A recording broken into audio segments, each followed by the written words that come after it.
Now it'll record. Now it'll record. Whoa. We're live. We're in there. This is podcast number 2 of the day. I think for me, that's the first time I've done that. Welcome to the show, y'all. This is the We Are One podcast.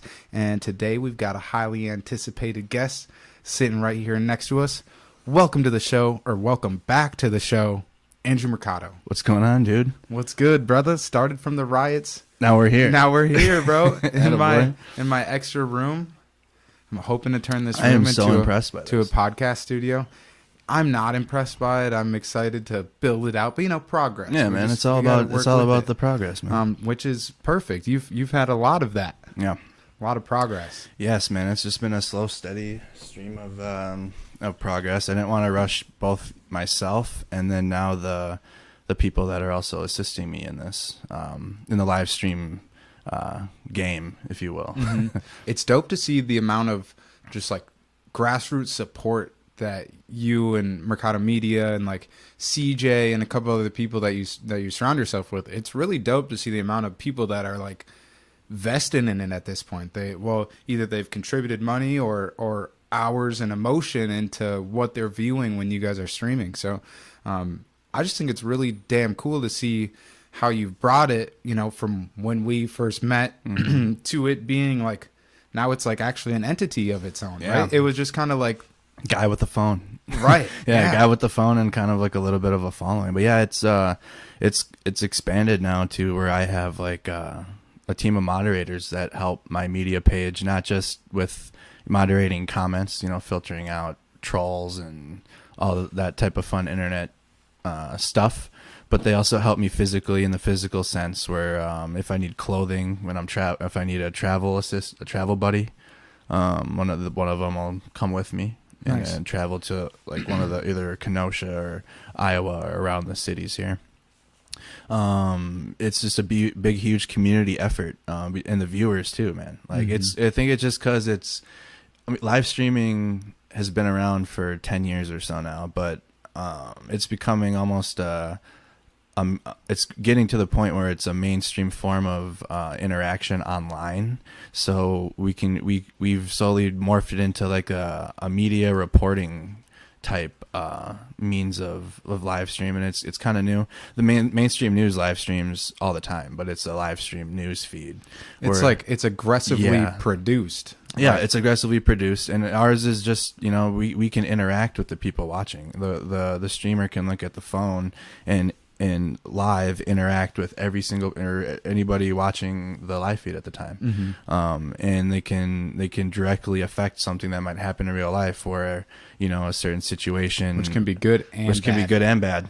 But that's the need for moderators, right, on the back end, because there are people that jump into the stream and they like intentionally want to mislead you or like rile you up, or they tell you to go one way when they know there's like violence or nothing good over that way. There's quite a bit of that. That was especially Minneapolis early on. That was a lot of misdirection and misinformation are being sent my way, especially regarding the National Guard. Like almost every night they were saying the National Guard's coming, the National Guard's coming, and they didn't. They just they helped the fire department. I felt that I had that same experience too, where people were like, well, it seemed like people just wanted to see something devastating happening. And this isn't everybody. Don't get me wrong. There's way more people that are in there, like, honestly, as supporters and want to see the best outcome. And there's way more people like that. But sometimes these fucking trolls are way louder than any of the, moderate people. Exactly. And it is a small group of people, but they make the most noise, ironic, and that's why we have moderators. And I know every single one of my moderators personally now. One of them I've known since like 5th grade. So it's people that I know now and close with, or if they've been watching me just since the beginning, I know them fairly well, and I can. And they know you too. I think that's one thing to me that really stands out. One about you in particular, but this whole kind of movement for like independent media and live streaming. I've said it a bunch of times in the past, but I think to me the future is art.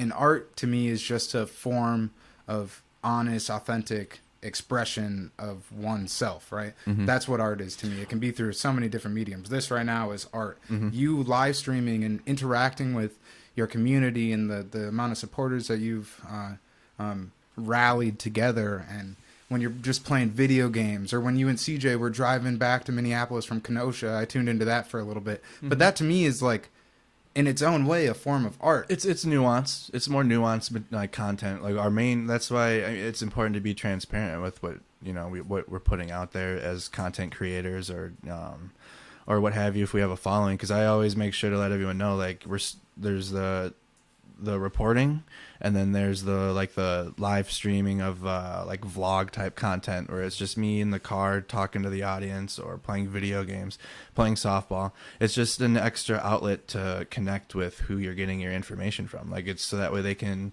see a little piece of my life, and really, if they want to, get to know me. It's not mandatory. Mm-hmm. I don't tell you, hey, if you're gonna watch my reporting, you have to watch me play softball. And no, not at all. Quite the contrary. It's an option, and we get backlash saying, well, we didn't follow you for this reason. It's like, well, then don't watch that. Just watch the reporting. It's one thing I've heard for a long time now, but it's like, if you don't like the station, change the channel. Yeah, not everything's for you, and that's perfectly fine. There might be something that I put out there or create for you, mm-hmm. that you might tune into or enjoy, but not everything is for you. And I've had to learn that myself, where I was like, well, this is silly, or this is it's silly to me, but it might not be silly to somebody I don't even know. Mm-hmm. They might really enjoy that, or mm-hmm. it might help them out in some way, shape, or form. So it's challenged me as well, but it's just other avenues. And I personally don't want to keep myself in a box for, right. I don't want to be a one-trick pony. I don't want to just be a news reporter. I didn't even report news before this anyways. Mm-hmm. Like, I just want to create a community built around the live streams, because we are going to keep doing that. Mm-hmm.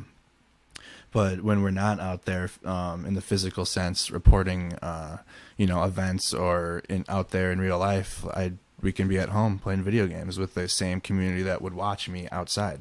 Right. Instead, we're just kind of hanging out, or we can talk about past experiences together, where I'm sitting in front of where I'm sitting in front of the computer, the debrief. I'm sitting in front of the computer, we're playing video games, we're doing something. I'm not the viewers and myself aren't stressed from physical worries that might arise. It's mm-hmm. just me and the computer and the audience that are watching. Mm-hmm. And it's a much more personal time to connect, and again, that way they can get to know me as well.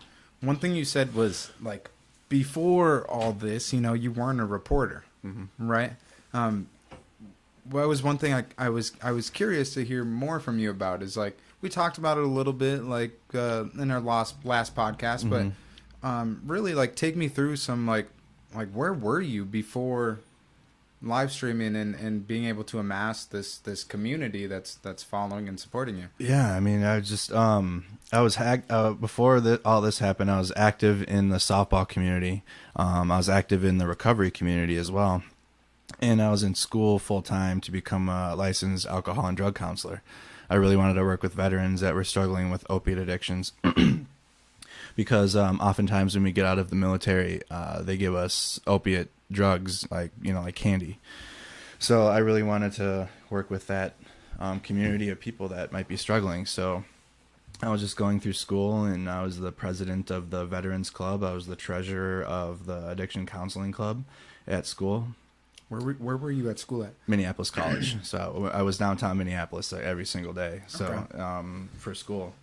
Excuse me.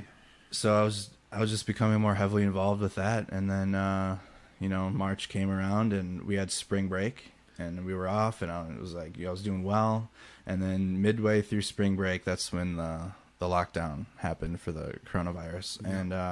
and then they extended spring break another week, and then another week, and so like now we're like on 4 weeks on spring break, and then now they're like, okay, well, you can't come back to school, you're on lockdown, teachers need to put out a online learning program, so now all the classes are online. Mm-hmm. So now, like, I'm not leaving my room, I'm just waking up, doing homework, doing a discussion, solitary confinement. And then I'd play Call of Duty for 12 hours the rest of the time. Mm-hmm. Warzone had just came out. Turn that towards you just a little bit. Warzone had just came out at that time. So I was heavily involved in that. One thing you alluded to was your military experience. Yeah. Right. Yep. So I've heard you mention it before, but what branch of the military were you in? yeah, so I was in the Army. I served for a little under 4 years in Alaska, in Fort Wainwright. That's in Fairbanks, Alaska.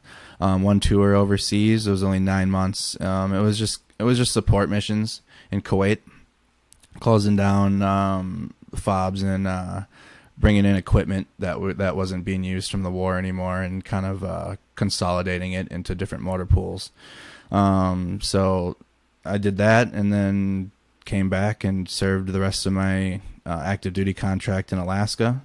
Did you do 4 years? Little under 4, and then the rest has now been in the reserves here in Minnesota. So, do you feel like that experience, that military experience, has benefited you in every way? And just having situational awareness at all times, being able to treat somebody that has an injury. I'm not a medic, or, I'm not medically trained, but I know combat life-saving skills. Like, I know how to put a tourniquet on. I know how to put a bandage on. I know how to, baseline medical care to get that person to somebody that, is a professional. So I've used those skills as well out here. I've treated a couple wounds. But, and absolutely. And then I think especially what stands out to me with that experience is especially the situational awareness, right? I think, like, for myself, I felt grateful that I had some good situational awareness, having not been professionally trained in that aspect. Right. But I can definitely identify that skill as something that really kept me safe and kind of leading in the right direction. I was really I'm just talking about specifically back in May and the beginning of June, just being that, being cognizant of all the, different variables and, when I do a 360, I got a pretty good idea of what was over there when I looked last, and just things like that I know for sure definitely benefited me. And then also trying to maintain composure, not letting, if you are fearful, not letting that be what leads your decision making. Obviously you want to stay safe, but sometimes that fear would kind of fog the proper decision making process.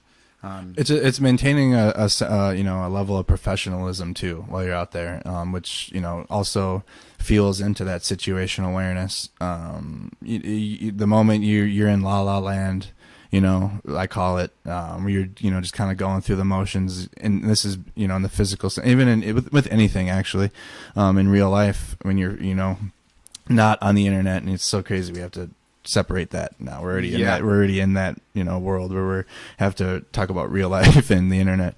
But it reminds me of one idea I had recently. Sorry to cut you off. Oh, you're good. Go ahead. I'm just hoping in the near future that the internet becomes more so an extension of reality. I think it's already getting there. I think, because right now it's almost like an alternate version of it. It's either you're online or you're offline. I think sometime in the future it's going to be you're either online or offline, but the way that you experience being online isn't potentially not going to pull you away too far from reality, right? So being straight connected, or with Neuralink, straight connected to the internet, and the way that information flows into your brain, right? You might not have to read it in the future. So it might just be uploaded into your brain. Yeah, right. Well, who knows? Technology's already on the way there. It does, but we're already on our way there. That's not that crazy. We're already on our way there. Wait, it's gonna be. How old are you again? 29? 27. 27. Yeah, that's within our lifetime. Yeah, easily. And what's crazy, one thing I think about a lot recently too is who knows what the longevity of our generation is going to be too? Because by the time we're 80 and 90, the reproductive and regenerative medicine that will be available is going to be out of this world. Insane. Yeah. We see Mike Tyson right now, almost 60 years old, looking like he's 30. He's looking like he's in his prime. Yeah. It's just all the technology for athletes, and just as we advance, more and more things are helping us maintain longer. Mm-hmm. So, back to the situational awareness. Oh, yeah, my bad. No, you're good. That was a good tangent. I was going to go there too, actually. I was going to talk about that anyways. But, no, the situational awareness is important because, like you said, you have to know what's happening behind you as well as in front of you. And if you're in a mindset where, you can be comfortable there, where you have situational awareness, and then you can start, doing more. or you never want to put yourself in a situation where you're doing more than what you can handle mentally and physically. So I just always made sure I was in a place where I was, myself okay, and then I can, if someone needs help while I'm there, I can, mentally and physically be able to help them without hindering my own well-being. Do you feel healthy? Yeah, absolutely. I've lost 40 pounds since all this started. Yeah. Was it at first? Because I know for me, I had lost a bunch of weight just in those first couple of weeks, and it wasn't healthy. I was like just overly stressed, overwhelmed, or just not eating. I don't think it's been a healthy loss of weight. It's been a lot. But I mean, with all the marching and walking, I drink water more often now, and I'm not laying in bed more. I'm like up, or I'm sitting, or every hour now I stand and take a break when I'm streaming. I'm gonna get a gym membership soon. Like I'm more energized now. Just after I take mental health breaks every now and then too. So it helps me keep going. It doesn't physically slow me down, because I feel as if you have strong mental health, your physical health will also be in a better place. And I think they go hand in hand too. Like even if you have poor mental health, but you're working on your physical health, it's going to help you improve your mental health. I agree. I think they coincide. I think they go together. Part of I used to be like, my addiction for a little bit was literally working out. I was like addicted to it. And then I fell off the train a bit working out over the past, some time, trying to find something else to like interest me. Because before it's been like powerlifting or rugby or like thinking about bodybuilding or something like that. And then this summer with the lockdown, the gyms were closed, and I was like, man, I'm just going to get a bike. So I like stopped weightlifting, and then I was biking, blah, blah, blah. This is another tangent. I fell off my bike, hurt myself, so then I couldn't weightlift. But now it's been a road to get back into the gym. Yep. And my motivation recently has been the high that I feel after a workout. Right. So I've been saying just like going to get high. Right. That's me going to the gym, going to get high on these endorphins real quick, because this shit's been stressful. I need a break, it's like it's a real escape, and I know it's positive for my body. So that's just been my recent motivation. How often do you do that? Work out just like 3 or 4 days a week. Kind of usually go in the morning or that evening? Depends on the day. My schedule's kind of sporadic. I'm more of a morning workout guy. If I'm going to do it, it's going to be in the morning. Yeah. But that was one of my addictions too, actually, was the gym in the military. I would go, just to get away from people. Like it would just be cardio. Like that's all I did. I never lifted weights, but I'd be on the treadmill or running, because I found out I was good at running after a while. But I definitely need to get back in there. Let's talk a little bit more about addictions too, right? Yeah, we're talking about my motivations for going into becoming an LADC. So I am a recovering addict myself. I was an addict I'm still an addict, but I was using cocaine for about 2 years, and it affected me, in many ways. Was that before or after the military? This was after the military. Okay. So this was like 2016, 2008. No, the beginning of 2017 to the beginning of 2019. It was on and off. I didn't really have anything going for me during that period of time. And that substance was like an escape out of it. Like it gave me instant gratification. And oftentimes that's the motivation for using a substance for that reason, and that gave me the gratification I needed right then and there. So I overcame that, went to Minnesota Adult and Teen Challenge in March of 2019, and then I just became heavily involved in the recovery community. Were you in the 6-month program? No, just 30 days. I was short term.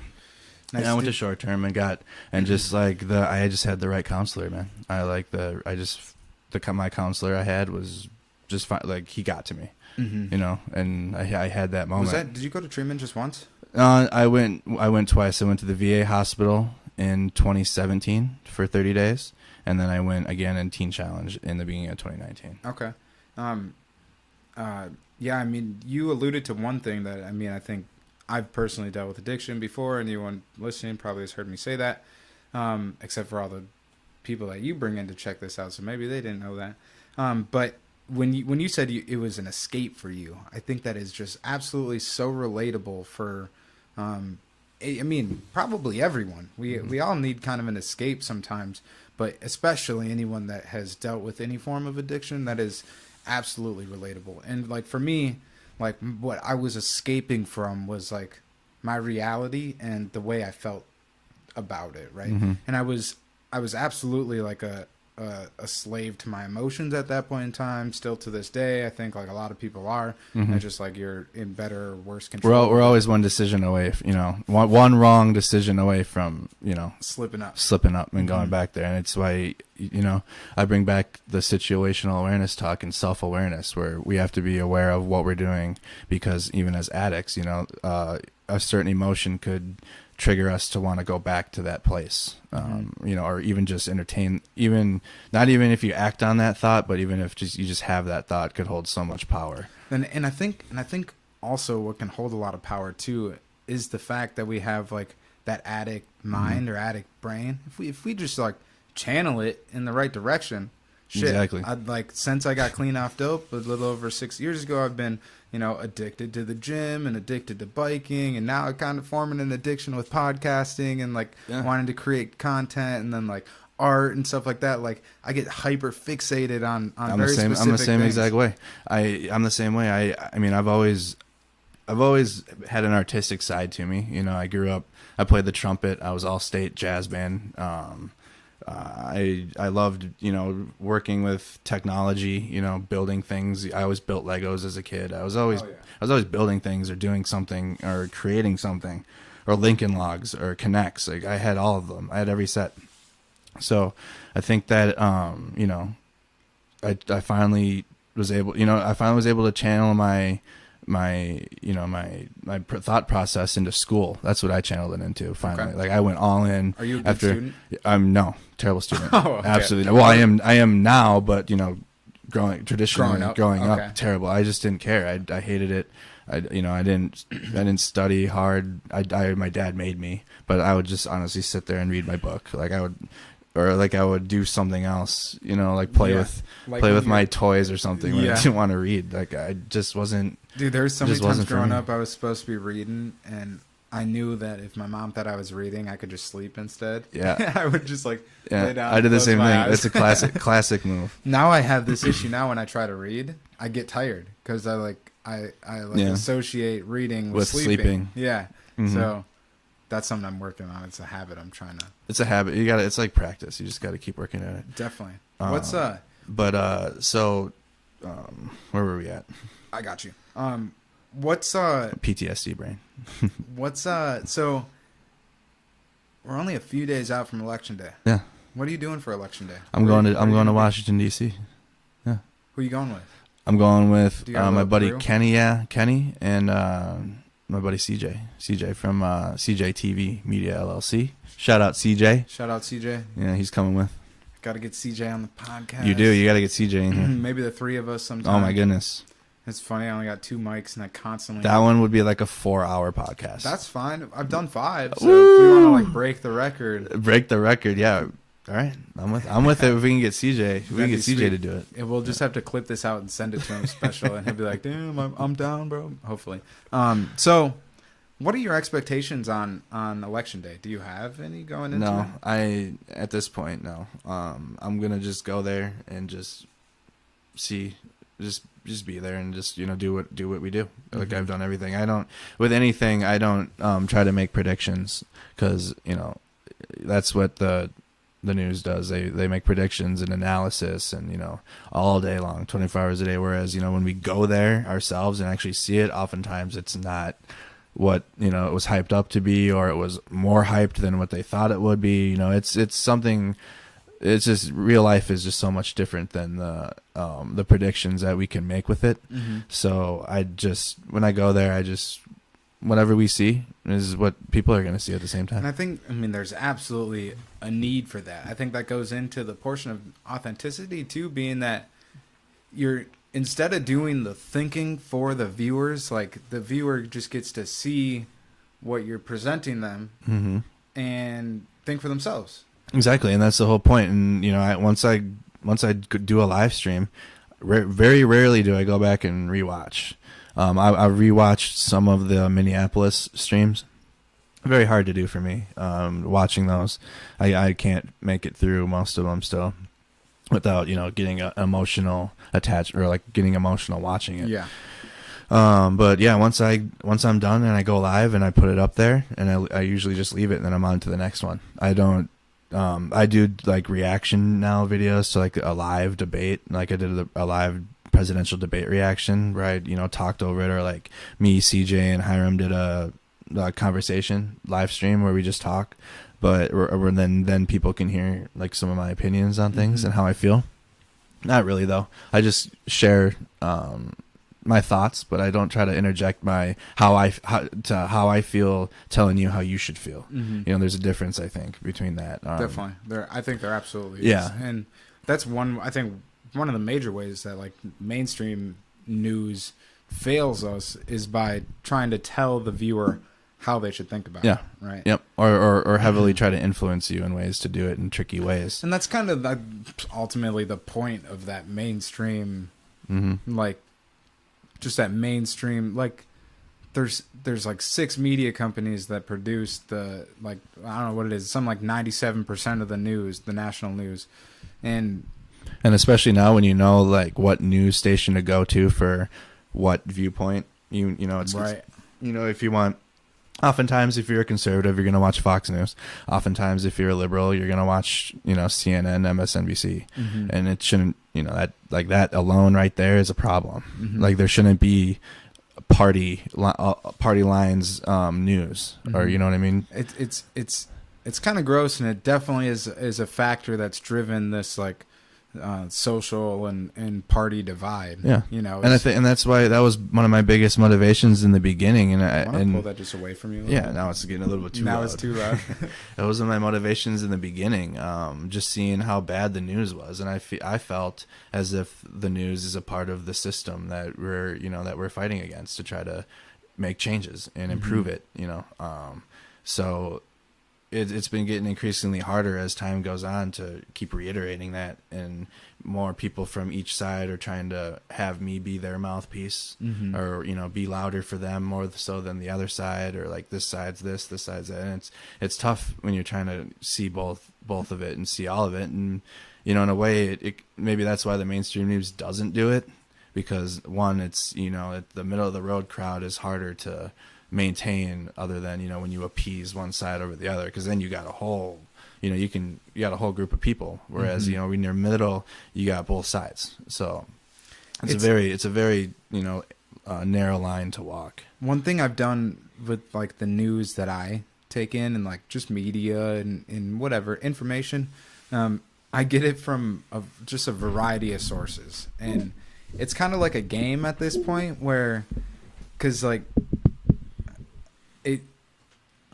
it's kind of like a game at this point where I'm like trying to predict what like Ben Shapiro is right. trying to say about a certain topic, and it's like I'm not spot on. But then it's sad that if you're able to predict what they're gonna say about it, then it's like I don't think that's, if we're able to predict what who we're getting our information from, what they're gonna say about it. What do you think about that? I think it's gross. Yeah, I mean like. Because I want your authentic expression about a situation. Bring me some nuance. I know from your perspective, you think about some shit that I don't think about. I shouldn't be able to just assume what your perspective and point of view is going to be based on things that you've said before. I mean, like, to some degree, right? If I know that Andrew likes Ford better than Chevy, like, I know if a new truck comes out that's a hot topic, you're going to be talking shit about, like, the Chevy truck, right? That's, like... That's not what I mean. I probably didn't even need to describe it. That no, you're spot on. But, you're spot on. I just don't like it. And when I say it's like a game, it's not like I really have fun trying to predict, but it is kind of fun though. I'm thinking while I'm talking, but it's just interesting in a sense that it's we're becoming more aware of our culture and our maybe even just our society. And how we give information or relay information and who we watch, and that's why for me, I just wanted to as from the beginning, I knew I had to be as transparent as possible with who I was and what my purpose out here is doing, because I knew I was going to be in spaces of conflicting ideals. I'll be in one space, and then the next day I'll be in a space that completely doesn't agree with the space I was in the day before. And so it's very challenging, to constantly reiterate to both, or what the ideals that are conflicting, that I'm just there to hear your side and then hear your side, and then let the people hear it. To seek understanding. That's one thing seek that understanding, I keep reiterating in all of these like podcasts and stuff. But like, that's my mission too. I relate heavily to that. Like, I just want to understand why what you support and the actions that you take and the way you vote. I just want to understand, like, from your perspective, why that's rational. Right. And it just, yeah, dude. I'm just curious. Yeah. Right. And I think actually, like, being us relating on that is really important, but I think it'll benefit us in the future when we've had some of these experiences seeking to understand. Who knows how long it will take to come to fruition, but taking this time to, like we were saying, seek understanding. I'm not even making a point. It's just going to benefit us. You're getting there. The future. You just seek to understanding too, and it's just like the journey to learn more. I feel as if life, it's constantly evolving. Like, life isn't, it's not just like you get to a certain age and that's it. I feel as if as we keep learning, continue to learn, and complacency in one's life can create, a sense of ignorance, or like a level of ignorance to, like, I don't care what they're doing, or like, that doesn't affect me. But that level, I think that type of thinking is holding us back, or holding certain people back from gaining more knowledge or more information, or learning more. Like, I feel like that's important to the growth of both oneself and society in general. Definitely. Being open and willing to hear of experiences outside your own. Just because you're comfortable doesn't mean that everyone's comfortable, right? That's actually why, to me, like, it seems like social conservatism is like kind of silly, and it's almost like counterproductive. Yeah, where you just kind of want to conserve, or you want to, maintain the status quo. Yeah, I know that's the hard part about nothing this. Against anyone else. No, believes. That's the hard part about it too. Yeah, it's because some people in the United States really don't want. They want it to just be how it is, and that's that. And it's hard, when it's like, as a person like myself, that constantly, I don't want to be stagnant. I want to continue to learn more, or learn new cultures, or learn new, or seek out, or people with different ideas than mine. It's hard it's hard having conversations with those people, because I want to show them how awesome, how cool it is to just learn new, like, see new things, even being almost 30 years old, seeing new things, and even at that age. I want to reserve the right to, like, be amazed, and like be in awe and be shocked and excited about, like, someone else's culture or experience, or just like seeing something new, like trying to think of an example, something like cultural, maybe like like certain spa methods, right? Yep. Where you do like a Nordic ice bath, and then you hit the 160 degree sauna. I think it's probably hotter than that. 185, 190 degree sauna. And that's like a cultural thing for a lot of different cultures that I've gotten to experience, but I probably wouldn't have experienced if they weren't willing to share it. So we got to just like open our ears and be willing to, like, that's how I think of religion too, where like, I'm not too religious myself, more like spiritual or whatever. And I think it's important to listen to religion, like, willingly and open, and just, again, taking that same approach of just seeking to understand why this religion thinks the way it is. There's a lot of cultural and evolutionary reasons as to why a region evolved to have this religion, because it probably benefited them greatly at one point in time, or even currently, and just like seeking to understand. But this is like a Tech Nine quote from the song Clusterfuck. He said something about like throwing all the religions in a cauldron and letting the bullshit burn off it. Right? I can absorb it all, but then I can like let some of it seep through and just let the stuff sticks that suits me and that I can actually use to, you know, be a better person, be better for the people around me, just learn something new, a new like philosophy, self-awareness, lesson, moral, whatever. Yep. Big self-awareness there. And that's why it's so important to, I mean, even myself too, I try to learn more about other religions and other cultures too. And some of it might not be for me. Mm-hmm. You know, some of it I might not connect with that message, but it might connect with someone else that might be the message that they're looking for to motivate them to do something. You know, it's just seeking more. And I feel now it's getting harder to do this now though in 2020. The cancel culture that's coming into play when you want to extend your hand to somebody from the other side, mm-hmm. or that might not agree with you 100%, and just talk to them and see how they feel. You know, that's becoming like a no to do now. Or mm-hmm. like, you know, it's the people. So while are he's just saying this, I'm just going to put out an open invite. If you think I'm a jackass and disagree with me, come sit with me. Let's talk, because I want to communicate and have conversation with people that you know, maybe don't believe, or challenge your thinking a little bit. Yeah, well, challenge thinking for sure, but again, seeking to understand one another, right? And then to me, that's kind of the importance of like broadcasting these conversations, is because then we expose people to the insights that we gain from each other. Well, then you can also see how someone else's ideology really feels. You know, it's almost as if there's like this.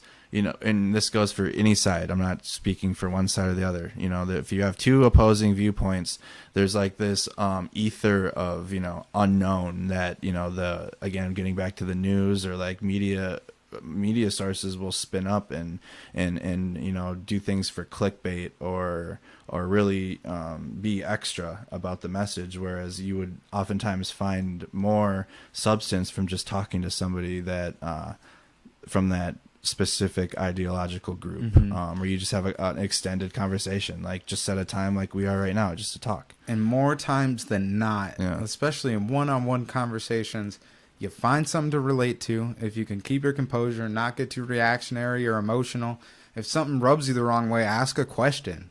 Like, so figure out why, you know, seek to understand. I'm going to be annoyed of repeating it, mm-hmm.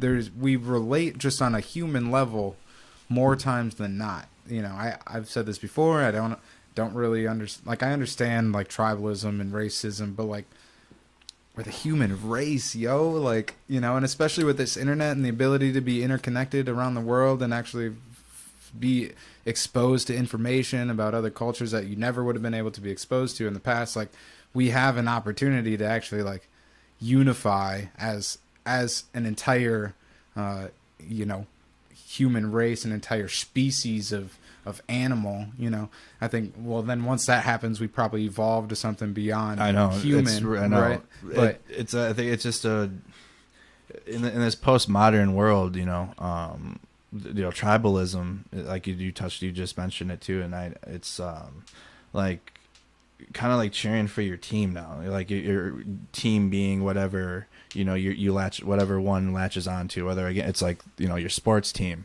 or the Vikings. The Vikings they're just letting me down. Just letting us down, dude. Yeah, whether it be the Vikings or, you know, your political party or your coffee club, I don't know, so whatever you associate with, if you let that become the sense of your being, if you let that become the sense of your being over yourself, you know, instead of trying to improve yourself, I feel as if, you know, collectively, as if we try to improve ourselves within these groups individually, the group itself will become better. Mm-hmm. You don't have to worry about how the group becomes better if you're focused on oneself, mm-hmm. or if one is focused on themselves for improvement. And that's just how I feel about it, man. Yeah, I just started reading 12 Rules for Life by mm-hmm. Jordan Peterson, and that's like the foundation of that philosophy, or those rules is, you know, taking care of oneself and making sure your bedroom's in order before you ever worry about somebody else's bedroom, because I mean, realistically, our bedrooms are never really completely in order, right? But we got to build ourselves a strong foundation so we can be like positively beneficial and effective and productive in the other spaces that we try to operate in. Because if I don't have a strong foundation, I can't hold anything on my shoulders, right? So, and I feel like oftentimes, you know, we're in the motivation to want to do something, you know, or the idea might, you know, is more powerful than the action that you can do at the time, or what you're capable of doing at the time. Like you have this super great idea, or like you have like the super awesome thing you want to get done, but you in this physical sense, or like right now, you know, you're not unable to do it. So at that moment, that's when the self-awareness kicks in to like, okay, what can I do myself today to make that happen, instead of, you know, trying to go out, you know, and seeking it in other places. You know, if you try to improve yourself, take time, really focus on yourself, and build that, then it'll start to affect the other avenues in your life, I feel. And I think it's also like, I think leading by example too, right? Like the people that spend their time around somebody who is constantly working on improvement, self-improvement, self-awareness, all these things, these traits that we're talking about, and openness and willingness to be just willingness to be open. It sounds kind of silly, but that then you're leading by example, and those people that are surrounded by that type of person want to they see the positivity in that. Either they actively try to drag you down because misery loves company, and there's a lot of miserable people, and they prefer to probably stay miserable, a lot of them, or you know, no, that's not true. Let me give them credit. They probably don't prefer to be miserable or stay miserable, but it's a little bit easier to stay misery miserable. loves company. It's easier to stay miserable than I feel like that's find a why way out of it. I feel like that's why it's important to have a group of friends that you can confide in, or even not friends, like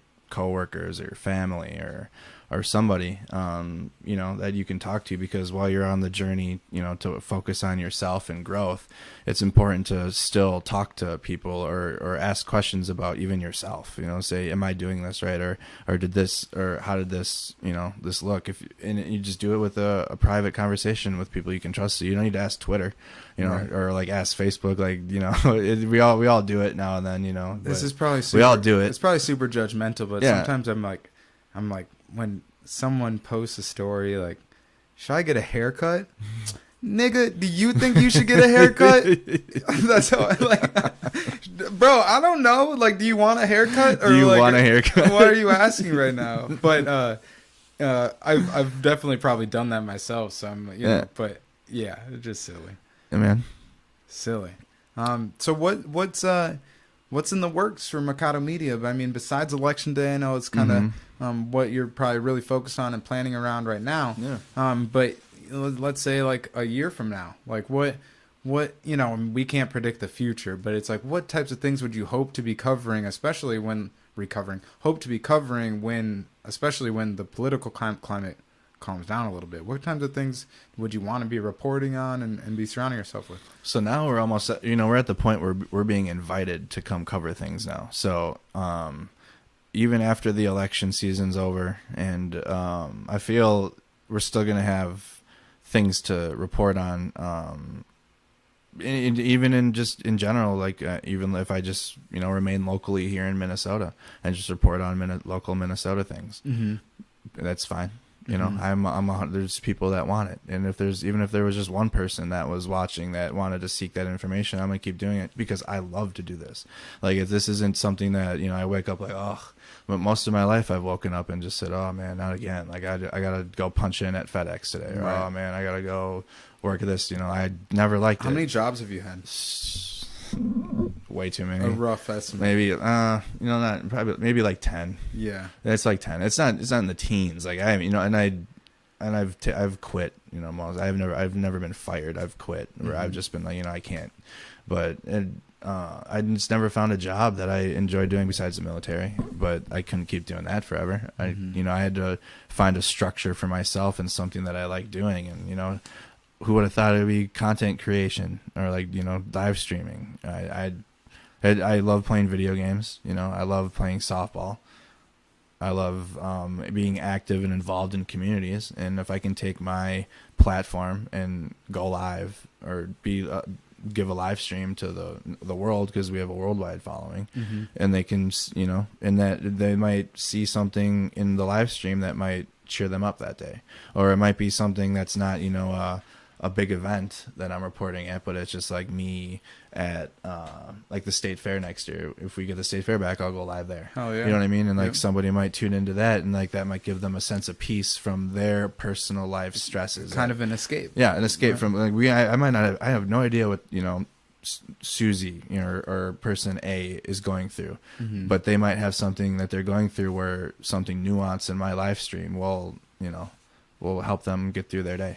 Right. And that's all I care about. You know? And especially like people that are like worldwide, and maybe they never seen a big ass state Dude. fair like that. Well, that'll be super awesome kinda next year. I'm sick. excited. I'm kind of teasing that one. I'm gonna definitely do live streams from the That'll state be fair sick. next year. That's why I was missing out on this year, and why we couldn't do it, because it was closed. But that's, people love that. Even, you know, I took one vacation this whole summer to San Diego, and but I went live as most times as I could, because I brought the audience of like vacation with me, because one, we're in a pandemic, so not everybody's traveling or going anywhere. A lot of people are at home, and two, you know, they can get to go back to our previous conversation. They can get to know me more outside of me holding my phone showing, you know, a big event or something where I'm not talking often. Or there's live streams where I don't say much, because the video is doing What's occurring? The video is creating the Speaks content for for itself. itself. There Yeah. you go. Yeah. Where, you know, and when things calm down, that's when I'll talk, or whatever. And then when there's a speaker talking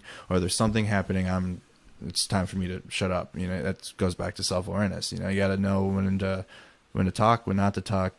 And it's a learning process. But when the live stream speaks for itself, I don't need to put my voice over it, you know, more than I need to. Definitely. And that's the learning curve of And it. I actually had that experience too, just when I was when I went to DC. And Yeah. I tried to live stream there for a bit. It didn't work for any of us. Dude. Yeah, Not a single one of us sucked. worked. But Yeah, it I did. remember when I was able to be live, I was like talking like, damn, do you see all these people? And I was like, oh, I'm interrupting the speaker.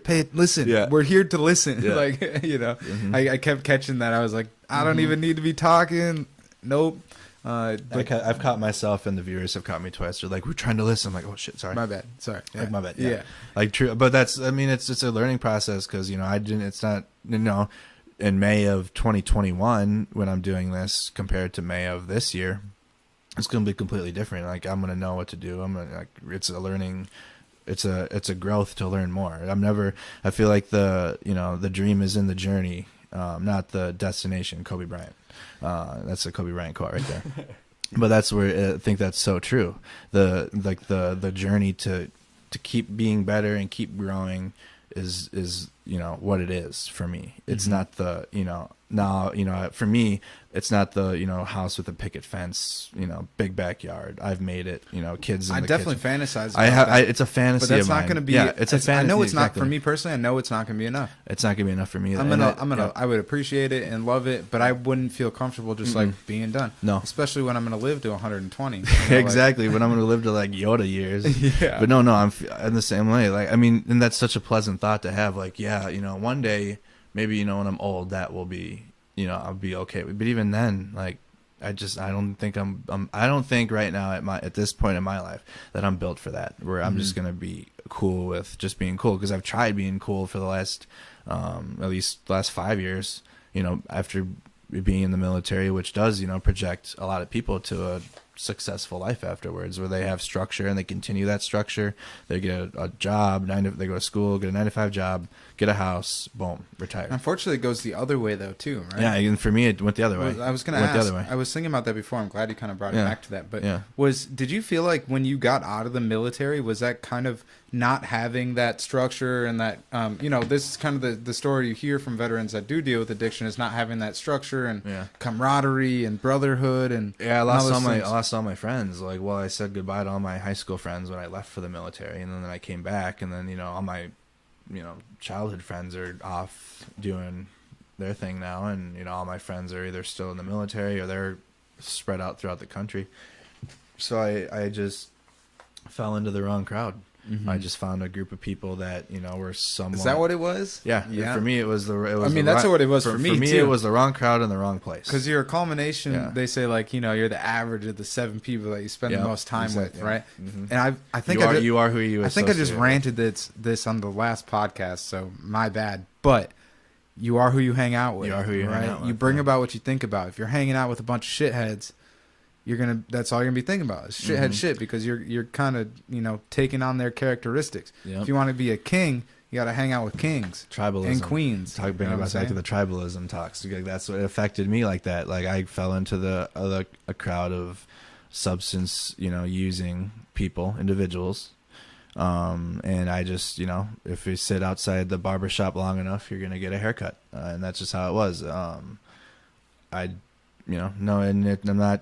putting the blame on anyone else but myself. I just, you know, I started doing it, and I liked it, and it started and this is back to the talking about my addiction with cocaine, and it just became more, and just it started off, you know, on the weekends. Like on a weekend I would just do a little bit, you know, that'd be good. And then it was like, okay, now it's 2 days, both Saturday and Sunday. Okay, now it was Monday, Wednesday, now it's Friday, Saturday. Now Sunday. it's like Monday. Yeah. You're crashing because the weekend you still got some left over. Hold on, let me get a little jump and get some extra work done. Yep, and it just you know I started becoming a crappy person, like just, you know, grimy human being that just all I wanted was, you know, cocaine. At that point, I didn't care about shit else. I'd get off work because I was working a 9-to-5 job that I hated, because I hated 9-to-5. You know that. You know, that type You're of job. Exactly the type of guy that I would expect you to say that. So that's why I asked like, you before, how many jobs have you worked? I was like, all I did was really work to fuel my addiction. Like I would work and go to work, but then it became to the point where I would have a self-awareness check, and I'd be like, okay, I'm just working just to buy coke, and then I would quit. And then I would go to treatment. And that was the first time I went to treatment at the VA hospital. And then, you know, I was good for about another year, a little under a year. I stayed clean, and then, you know, went back to that crowd of people again, because I was like, okay, the friends that I was starting to develop, we fell off, and I was like, well, I'll go back to these friends. You know, they're still there. I know where they're at. I'm gonna go hang out with them.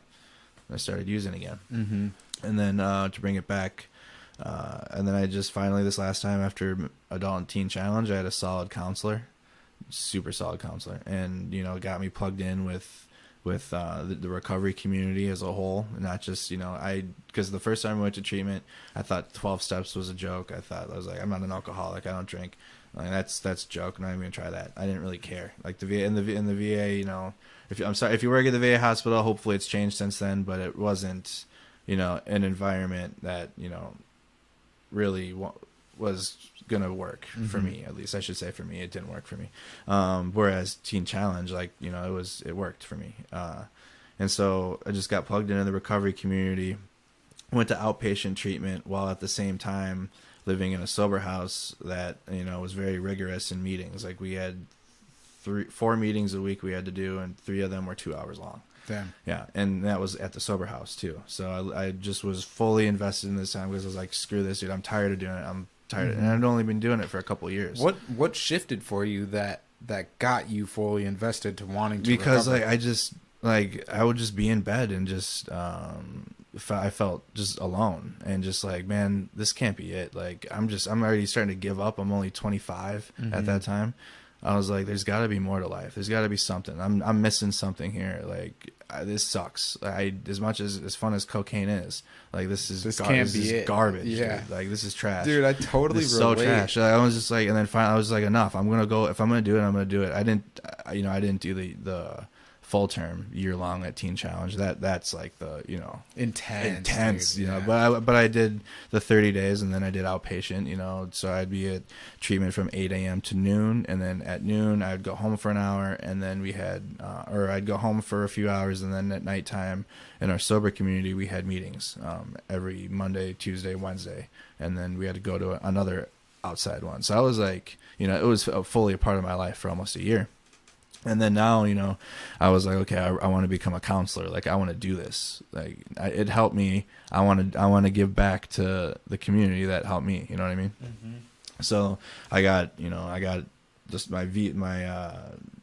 GI Bill scholarships set up. I got all my military benefits ready. I got everything plugged in to go to school, and I started school at Minneapolis College in the fall of 2019. 13 credits. I hadn't been to school in 9 years. Yeah, That was the last time I was in school. But I was like, I'm just gonna do this how I did treatment. You were in the school of life. Yeah, I'm just gonna do this how I did the military and treatment. You had to face some adversity because Yeah, because I wasn't. The first time I did school, it was just all the way. It was pretty much like 13th grade. Whereas this now, I had been in the military. Mm-hmm. I had, a deployment. I had been, I have some more life experience. And then plus being an addict now, I had faced some adversity too with life outside of the military. So I felt like I had, experiences to share with the community that I wanted to work with. And then, also give back to it. And pressure makes diamonds. Yeah, dude, it does. Yeah, man. That's what I tell people. That's what I said. On the other side of adversity, mm-hmm. is something really fucking cool. Really you just got to cool. keep pushing. You just got to keep pushing. Yeah. It's hard sometimes, though. It weighs, but I just got fully invested in I was like, if I'm gonna do this now, school, I'm gonna go all in with school. So I found whoever was the Veterans Club president, made friends with him right away. I got whoever was in charge, the president of the Addiction Counseling Club. Boom, met him right away. Like met them before school even started. Mm-hmm. I wanted to meet everybody that I knew was important before school started, so that way I would be set up for success when mm-hmm. When school started, because I hadn't done this for 9 years, and it worked out. And then I became the president in the next semester. Like I became the president of the Veterans Club, and then I was the treasurer of the Addiction Counseling Club, which is crazy to think that an addict is a treasurer. You know what I mean? That had to handling have been like a money. Joke Yeah, in that group, dude. I would be constantly giving the treasurer shit. Yo, did you have so and so double check that? Because I don't know about your ass. So, but yeah, and so just being involved in the sense of community, and that's why I bring back to, I always wanted to see what I could do to make myself better and keep growing. And at this time now, and I should bring it back to my second time of treatment at Teen Challenge, I didn't reject the 12 steps, and I didn't reject any avenue of recovery just to learn about it. Like I would go to outside meetings at Teen Challenge that were held, maybe like a small group, but it was just to learn about it. Like the cognitive behavioral therapy, CBT. I went to some of those classes, some of those little small group discussions, seminars and stuff. Little seminars. Like I would do these things because when you're in treatment, there's like seminars and like outside things you can do while you're at treatment. You don't just have to, exist there and go to the regular scheduled stuff. There's outside things you can go to. And I fully opened my mind to the 12-step program too, which, I'm more harm reduction now. I use, I'm definitely more harm reduction now, but I gave the 12 steps a year of my time where I was fully invested. I was fully, abstinent from all substances, whatnot. So I got it. And I was like, you know what?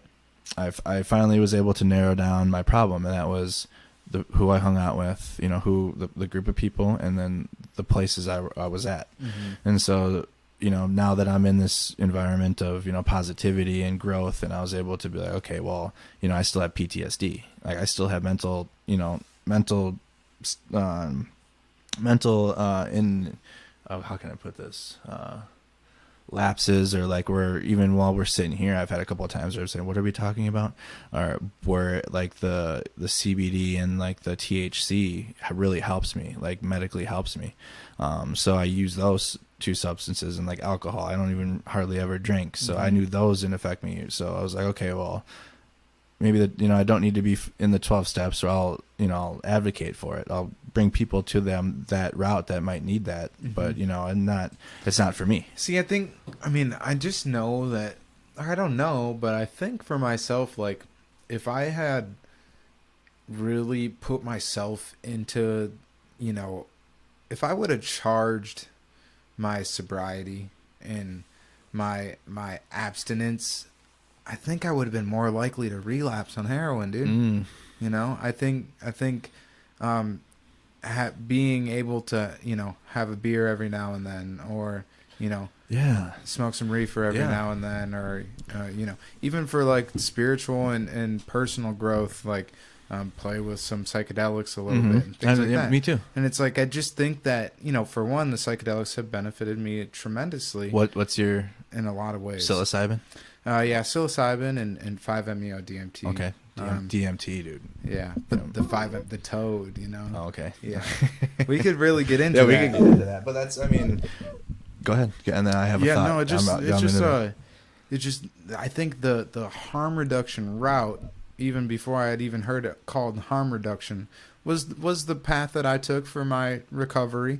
I'm fully aware of the potential for me to slip up at any time and fucking go back to using dope. But I also know if I go back to using dope, that's like a death sentence. I'll be dead, bro. Like, I almost know, before I got clean, I tried to kill myself with dope, you know, like, I just know, you know, they say, like, when you relapse, you pick up where you left off, right? And, dude, if I pick up where I left off, I'm fucked. You're dead. You know, I was hopeless.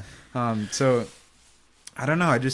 I feel like really just personally, in my experience, and I just feel like I want to be an advocate for, you know, just recovery in general, and whichever way that looks like, because for everybody it's going to be different. There's people where abstinence really suits them well, they thrive remaining abstinence, but there's also people who claim abstinence, but they're on a Xanax prescription or Xanax and methadone. Yeah. Yep. It's like, bruh, you are not abstinent. Yeah. You are not sober. That is harm reduction. That's harm reduction. Just because the doctor prescribes you a psychotropic, you know, or a drug, a substance that like really is fucking with your brain, like a Xanax or a methadone is gonna. Right. Bro, you're getting high. That's a substance. Yep. You know, even if it's mind altering. It's mind altering. Yeah. Right, mind altering. I mean, dude, I'm with it 100%, and that's why it brings back how my personal journey affects everything that we're going on today, because I was completely closed off to the harm reduction route. Like, I was, you know, even from people that weren't addicts, you know, growing up, they had an opinion that said, you know, if you have to be sober, stone cold sober for it to work. That's the only way it's going to work. So, you know, to me, when I had started learning about harm reduction and like assisted using sites with clean needles, or like a wet house where they monitor your drinking, or they actually like regulate it with nurses, I was like, that's ridiculous. Like, that's what I said it for before I learned more. I was like, that's like, you're just enabling. That's what I thought. I was like, you're just enabling, you know, that's not going to help at all. Like, you need to just cut them out. You just need to cut it off, and like that be that. You know, that's, you know, again, imagine someone who has been addicted to your substance of choice for 40 or 50 years. You've likely been addicted to that substance, and you have the thought process that I just spoke right now, where you think that going, but for that person, or for me, you know, going stone cold sober, it doesn't work, but we're told that it works, so we have to make it work. You know what I mean? And that just wasn't conducive with, you know, my recovery. And so I was like, well, okay, well, I'm already, you know, against it. I already smoke on the side, but I'm telling everybody that I'm sober. You know, that doesn't make sense. You know, I can't tell people I'm sober. You know, I might be clean from cocaine, or I might be, you know, that's the same semantics or way of, you know, it's language words that I used when I was, because it was like 6 months after I'd quit heroin. When I had smoked a blunt for the first time, I didn't even enjoy it at first because I was just way too stoned. But but up until that point, you know, I was sober, and then it turned into me saying, like, you know, I'm not completely sober, but I'm clean, right? Because there's, in my opinion, absolutely a difference between some of those really, you know, heavy, intense, hard drugs compared to like some of the ones that we were talking about before. Not that alcohol can't be hard, because it absolutely can be a very hard and heavily mood altering and physically like effective substance. Which, you know, that's the other thing. We need to also include alcohol in the conversation of drugs. I don't think it should be drugs and alcohol. Alcohol is a drug. It's just drugs. Yeah, it's just substances that are mood altering. Yeah, it's a drug. Yeah, and I had that closed off thinking where I just thought, you know, I had to be sober to make it work. And then once I went to school and started learning weird, about harm reduction paths, and I took psychopharmacology, which, you know, I couldn't even spell that word before I took the class. Yeah. But that, I mean, it was a tough class. Like, that was the hardest class that I've taken in a while. Like APA papers, like, and the teacher was a tough teacher too for grading. He expected more out of you, and so, but just reading articles and whatnot, and just seeing, like, there were videos that we watched of it working, and I was like, okay, well, you know, I mean, I don't need to. Why do I need to say that I'm sober when weed helps me? Like, it's not. I'm not using weed to be like, oh, you know, feel, you know, how I would feel. It doesn't give me the same thing that cocaine gave me, where cocaine would give me instant gratification. I was using it to escape, and I wanted to just be, you know, put myself away from everything and just be alone and do cocaine. Like, that's what I wanted to do. Whereas, you know, marijuana or CBD, so many times, sorry to cut you off, but like, weed, like, does the opposite. It makes me more vulnerable to my anxieties sometimes, where it's like it's like it's forcing, like, self-awareness on you sometimes, where it's like it's brought to the forefront all your concerns and worries, and, you know, a lot of people get paranoid, but a lot of times the shit you probably should be paranoid about too, right? Or it's just like making your anxieties more kind of intense, and it's like making you more vulnerable. You know, sometimes some people probably experience weed where they can use it as a way to just, like, shut off and go away. Is that? Oh, no. I thought you were about to say use it as a beneficial way. Okay. I was like, that's me. No, well, I don't use it to shut off. I just mean some people use it, like, to shut off, but, like, most of the time the way I experience cannabis is just it makes me vulnerable, like I said, and it makes me think about shit that, you know, I was probably trying to avoid thinking about. I think that's why just even hearing that alone is important to reiterate that recovery isn't, you know, a one size fits all, or even just, you know, exploring substance usage, whether it's, you know, an addiction or just recreational, and it doesn't affect everybody the same way. Where Justin just said, you know, that's how it affects him, where me, it makes me alert. You know, I don't have as many mental lapses, where I'm just like, because if I don't use cannabis or even CBD for my even just a rub, or even if I, you know, CBD drops, CBD, by the way. It helps my thought process continue on, because I will have now, like, a thought process, like I think a sentence ahead all the time. It's weird. I don't know how I can do this, or how I structure my thoughts, but I think a sentence ahead. But my PTSD and how it affects my mental health, where I'll be on a roll and just nothing, where just my mind will just go completely blank. I'll lose my train of thought, and it'll just be gone, and I won't know where it went, and then I'll start to get, you know, anxiety because I just lost that train of thought. And it happens all the time to me now. Marijuana, like CBD and THC, help that thought process continue. But I can, you know, when I'm at home, I might use more because it's recreational use at that point. But when you're out there and I know what I'm using it for. You know, I'm not going to sit there and get blazed while I need to be, you know, aware of my surroundings, be self-aware. I'm like microdosing it, like, in other words, like medically helping myself continue on, because if I don't, again, I've tried not using it, and we'll talk about Kenosha, where I didn't have it, dude, and I was just like, you know, tell me about it. Yeah, man. And hit the light. Talk about Kenosha. Hitting the light. Hitting the light. If you're on YouTube, you are. Oh, man. Ooh, it kind of strobes real quick. Ooh. Kenosha time. Little strobe action. Nice. All right, man. Take us to Kenosha. In a world where nothing mattered, one man, one decision. I'm kidding. I'm just wondering how loud that was, but it's okay. They'll probably be dude, like, that black light looks sick on you right now, dude. It looks so cool. So Kenosha, this is for the YouTube audience. Dude, this looks so cool. This looks what a sick. Treat. Yo, like and subscribe on YouTube. Yeah, what's your YouTube channel? Press pause on the podcast app or on Spotify. On Spotify, and you're not watching on YouTube. Get your ass to YouTube, bro. Go to YouTube. You got to see this right now.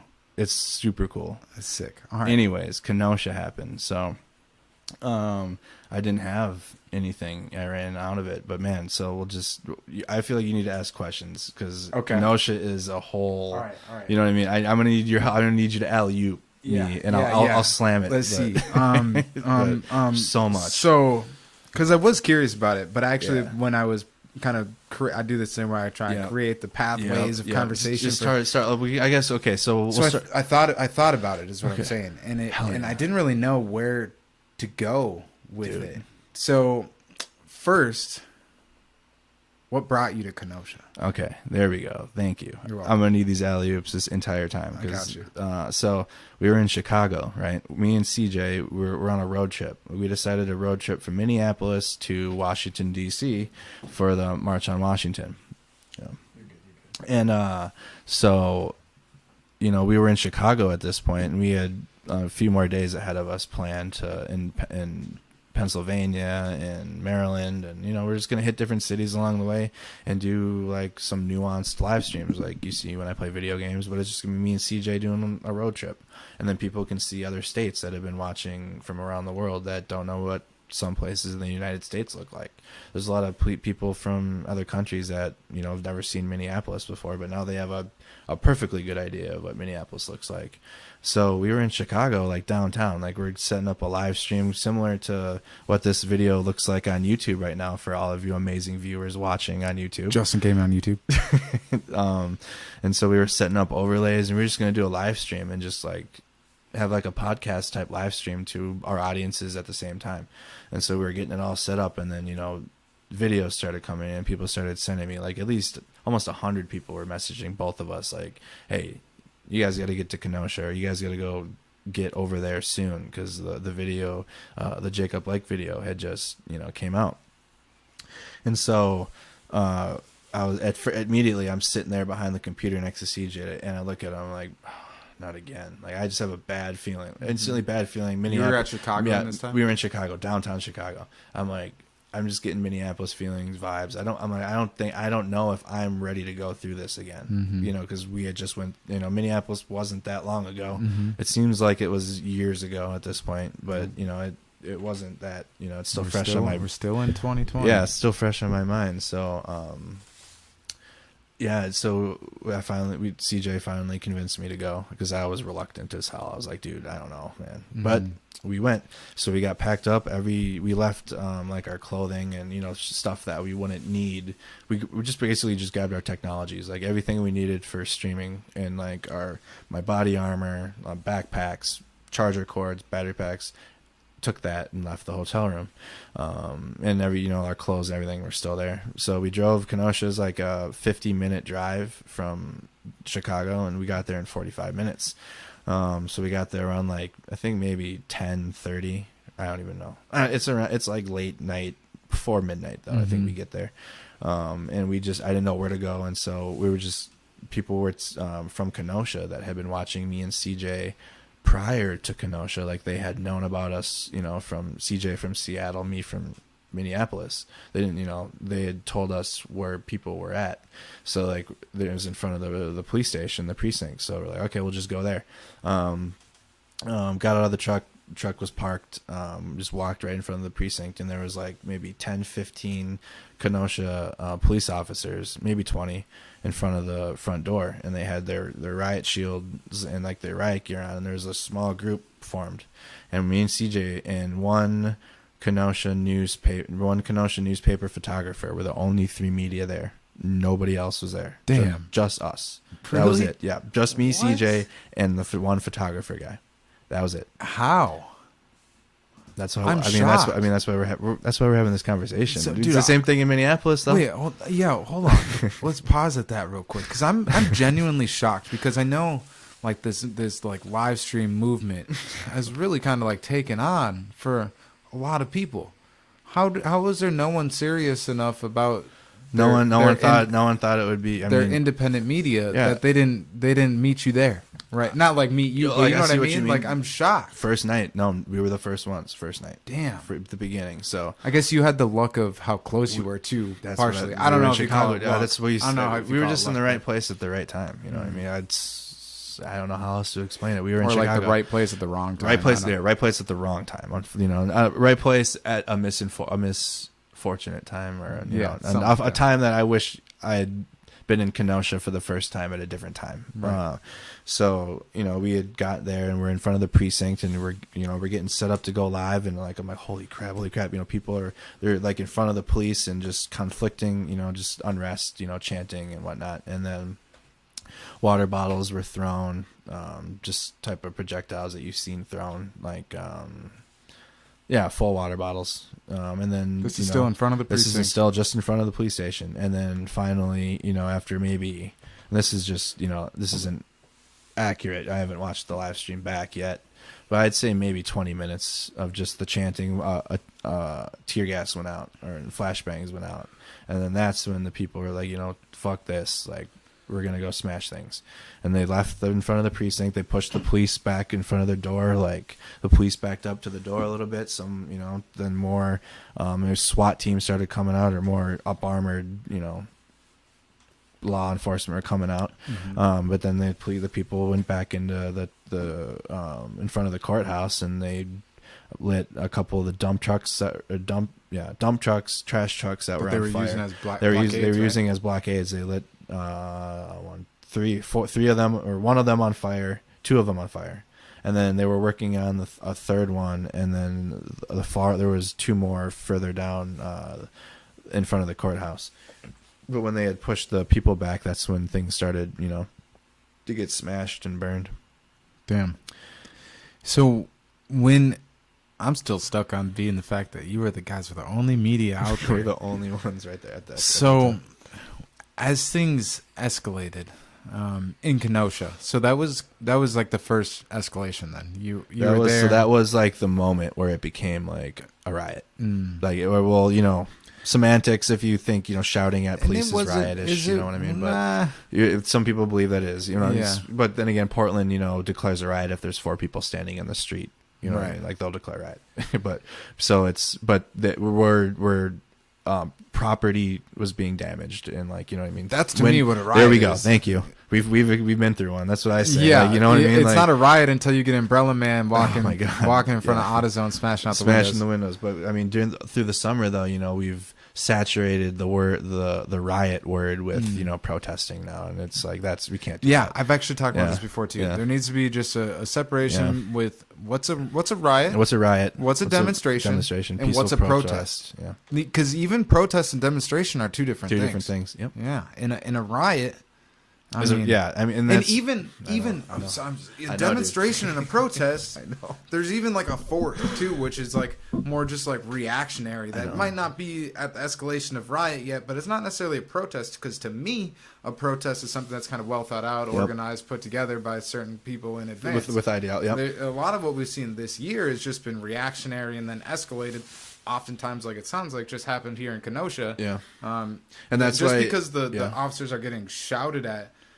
I mean, but you did say they were throwing bottles and stuff too, right? They threw a water bottle. Okay, so there you go. So is that riot-ish? There was some projectiles. That's riot-ish, I guess. Riot-ish. So that's where we gotta. I think the language needs to be clearly defined, and I don't know. Maybe we could be, assist in that conversation, because we've been through them, and that's why during the summer, not in between Minneapolis and Kenosha, and then even now recently after Kenosha, because Kenosha was in late August, early September, I think. I don't even remember. And then I think there's probably like rioting, and then like a civil unrest. No, there's like rioting, civil unrest, and then like which civil unrest might be similar to like an impromptu reactionary riot. Like there's definitely some like words. Yep, words. There's a spectrum. Regardless, though, they've been saturating everything with the word riot now. Like, even I'll be playing video games and somebody will come on there saying, "Are you done? You stopped filming the riots?" I was like, "Well, I've only been through 2 riots. I mean, they were a week long each, or Minneapolis was a week and a half. This was a week." But most of the summer was just protests. And civil unrest or civil disobedience. Portland was Portland's a conundrum.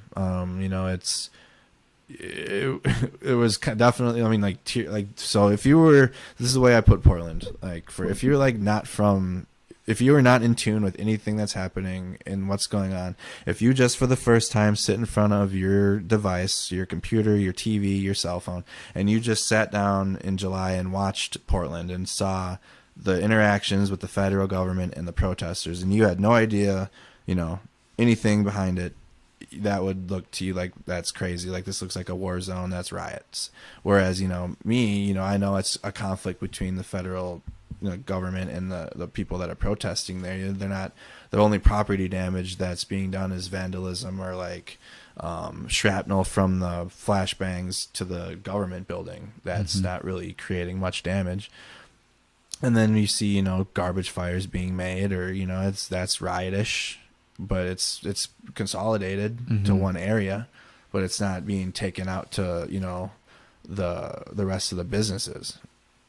So that's, it just, the language, and that's over time, I don't even put a denomination or like a label over what I'm at. I just say where I'm at now and the message what's happening. Like, I don't say I'm here at a peaceful, because I used to do this. I say, hey, this is a peaceful protest. We were just kind of hanging out, and then 5 minutes later, someone throws something, or like, it's like, now I can't, do I call it still a peaceful protest? Is it a mostly peaceful protest? You know what I mean? I had to, learn over time that, I can't. It's up to the viewer, I guess, to how they interpret it, how they perceive it. Yeah, like, how is this gonna, how does this protest, demonstration, what have you, affect, what you're seeing? So the garbage truck barricades. So the garbage truck barricades in Kenosha were set on fire. And are the courthouse and the this is like police station on the same street? This is like a government courtyard, if you will, with a park in the middle. So you got like a school, a courthouse, a museum, precinct, like it's like kind of like a government square, government building square with a park in the middle of it. And this is where like the first night was, and then it went out into the city after about an hour, I think. And they started in on the used car parking lot, I believe. So did you feel it didn't?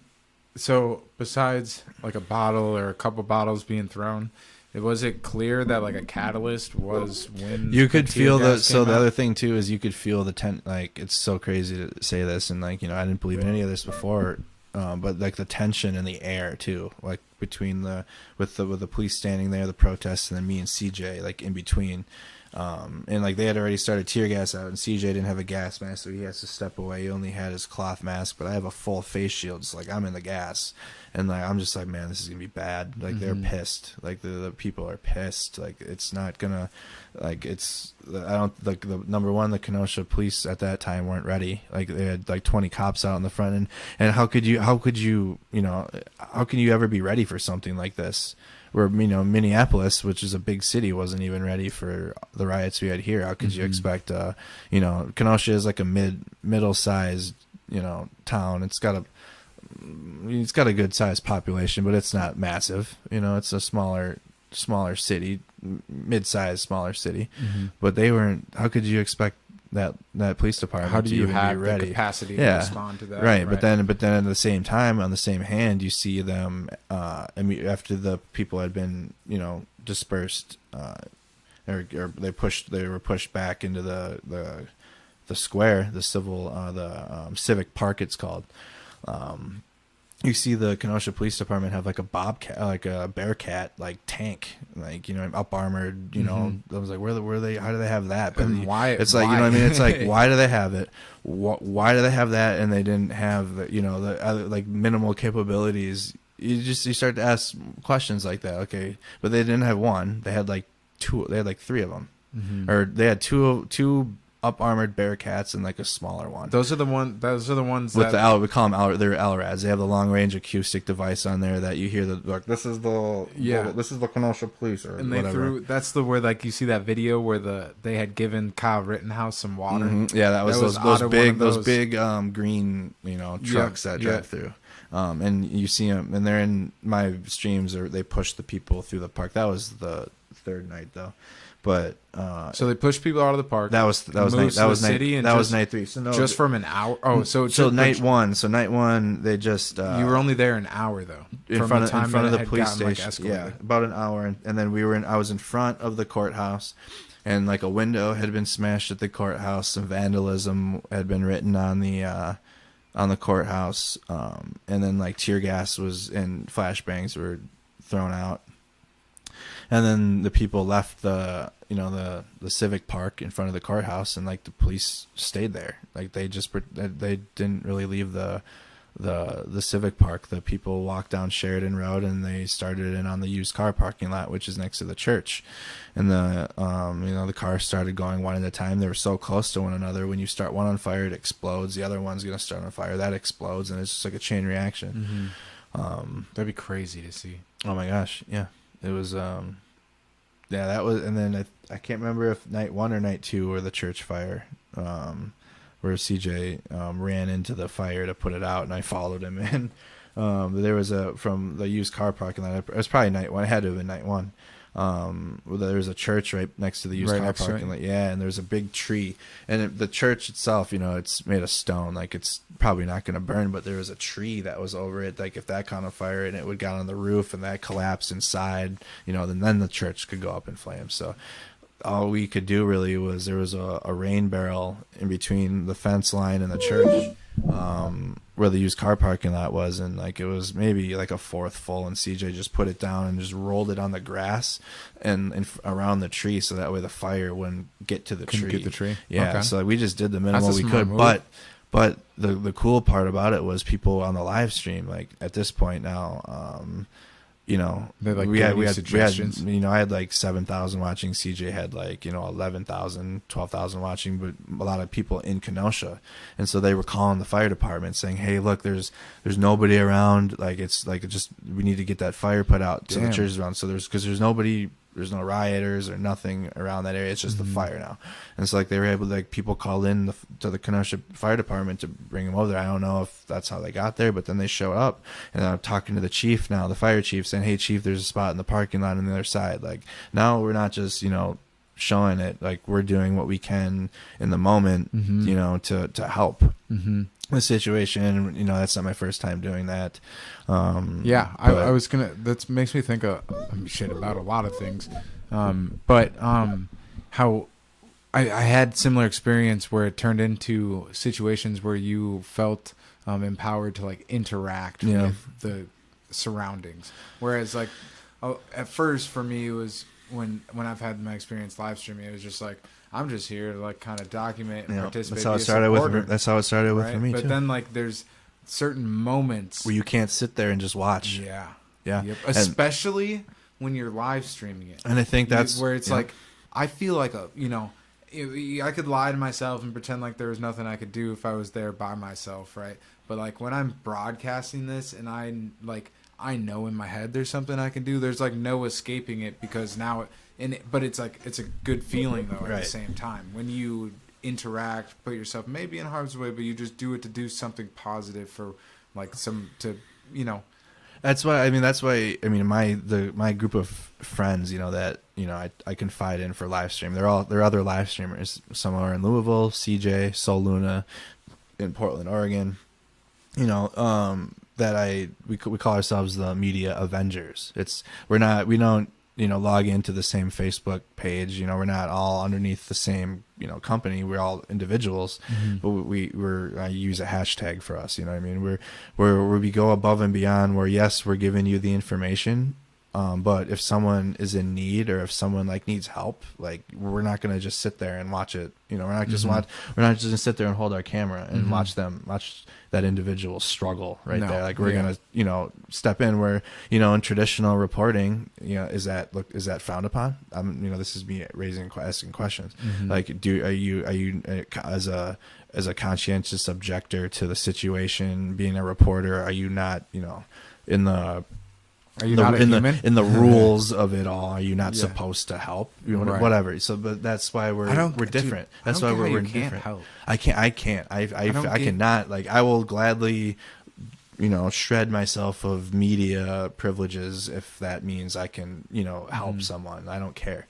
That's more, and I did it since Minneapolis with the cat. There was a cat stuck in a house, and I had to smash a window to, have another person who was concerned help them get into the house to help a cat, or even just bandaging people up. I've had to give my phone to some other person. I have no idea. I'm like, here, hold this, and they hold it, and like I'm helping someone out. I as a person, can't watch it happen without helping in my own, capabilities of what I can do. I'm not going to do something, that I can't, do. I'll, in my training, this goes back to military training, I'll ask for help before I try to do something I know I'm not able to do. Or if I'm even worried about not able to do. Like the fire thing was a little scary, but like I knew as soon as I saw what CJ was trying to do, like he didn't even need to tell me like, hey, I'm taking this rain barrel, we're pushing this rain barrel on the grass. Like this, I was like, okay, bam, like saturate the grass with water. Oh yeah, do it. Yep. And just execute. And like I'm just able, like that brings me back to the military training that I have, that I'm already in a mental state to be able to, analyze the situation, not ask a bunch of questions, and just execute at that time. So what happens after y'all kind of save that church? Well, so we just saved it. I mean, we assisted the fire department when they showed up and unkinked the hoses. Like, and then when the fire department came, that's when we stepped out of it, and then now I'm unkinking the hoses for the fire department while I'm still alive. Like, that's crazy. Being a reporter, but helping them. But that's why I think our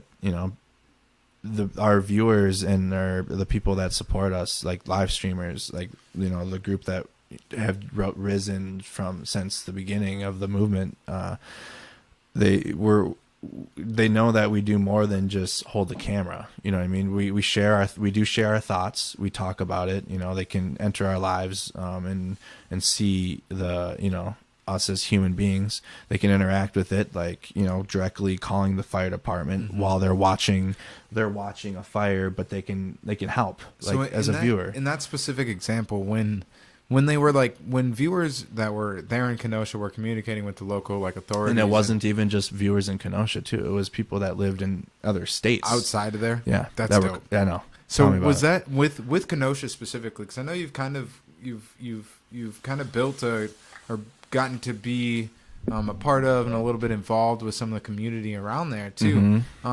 Was some of that communication over the live stream what led to that? It was relationship. It's just like Minneapolis. It was the same thing. Just now we're with Kenosha residents, where now I'm fully connected in Minneapolis community now, where I had no leadership I can talk with and or just community leaders, and it's same thing as in Kenosha, where we met the people that live there. They're not just watching from another place about it. Like they have houses there, like that is where they live.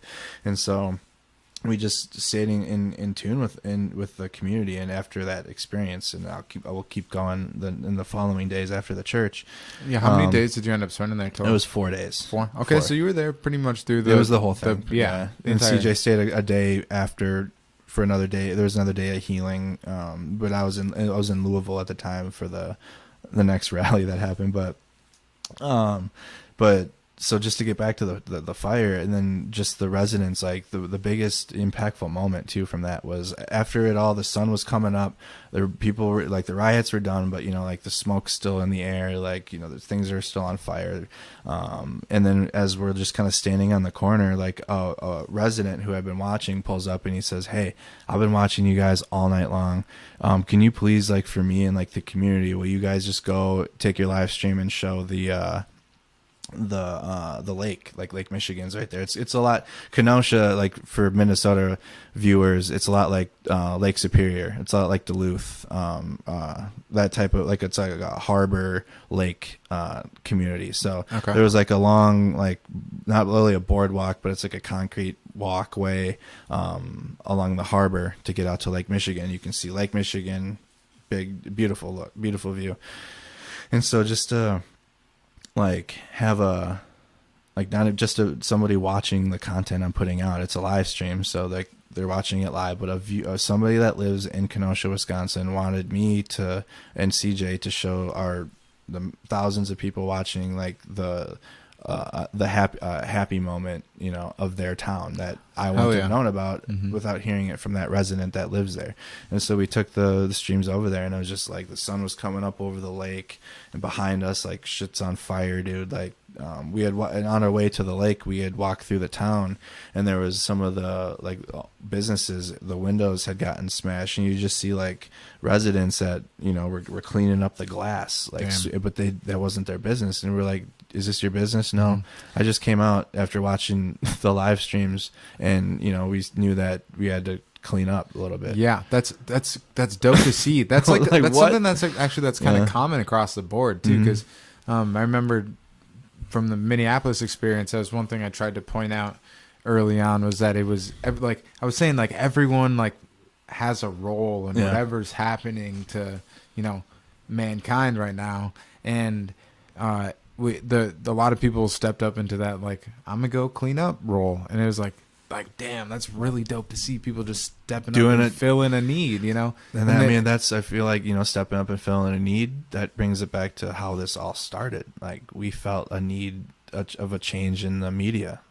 The live streamers, and even not just live streamers, but we can extend it to a podcast, having conversations, or photojournalists. Independent media has like exponentially like blown up over the summer, because people have so much distrust in our mainstream news, and it does take courage to step up and put yourself into the public light, and take that it's like the third time I've done that. Dropping your pen. Yeah. That pen's beating you, bro. Dude, I can't stop. That pen is undefeated. Can't stop fucking... I do it too. I do that same thing with the spins. It helps me think. Yeah, it does. It's like a... I move my hands a lot. Twitch thing. It helps the thoughts keep continuing. Yeah. I usually like to chew gum, but I can't do that over the mic. That would be terrible levels. Yeah, look at that. It's like in the red. Just that would be annoying the entire time. Dude, my computer always starts to lag at about an hour 30. But it always saves, so Streamlabs is still running fine. Yeah. But I'm running Audition and Streamlabs at the same time. It's kind of doing a lot. So yeah, my computer, I really stress mine out when I do my live streams, dude. Dude, shout out Brandon Diebold for selling me this computer. Dude, where were we? Sorry, I dropped my pen. I'm the same way, but I'll ride with it though. That's the problem. Like I'll ride with you on a tangent, because I don't kill it, because I can't.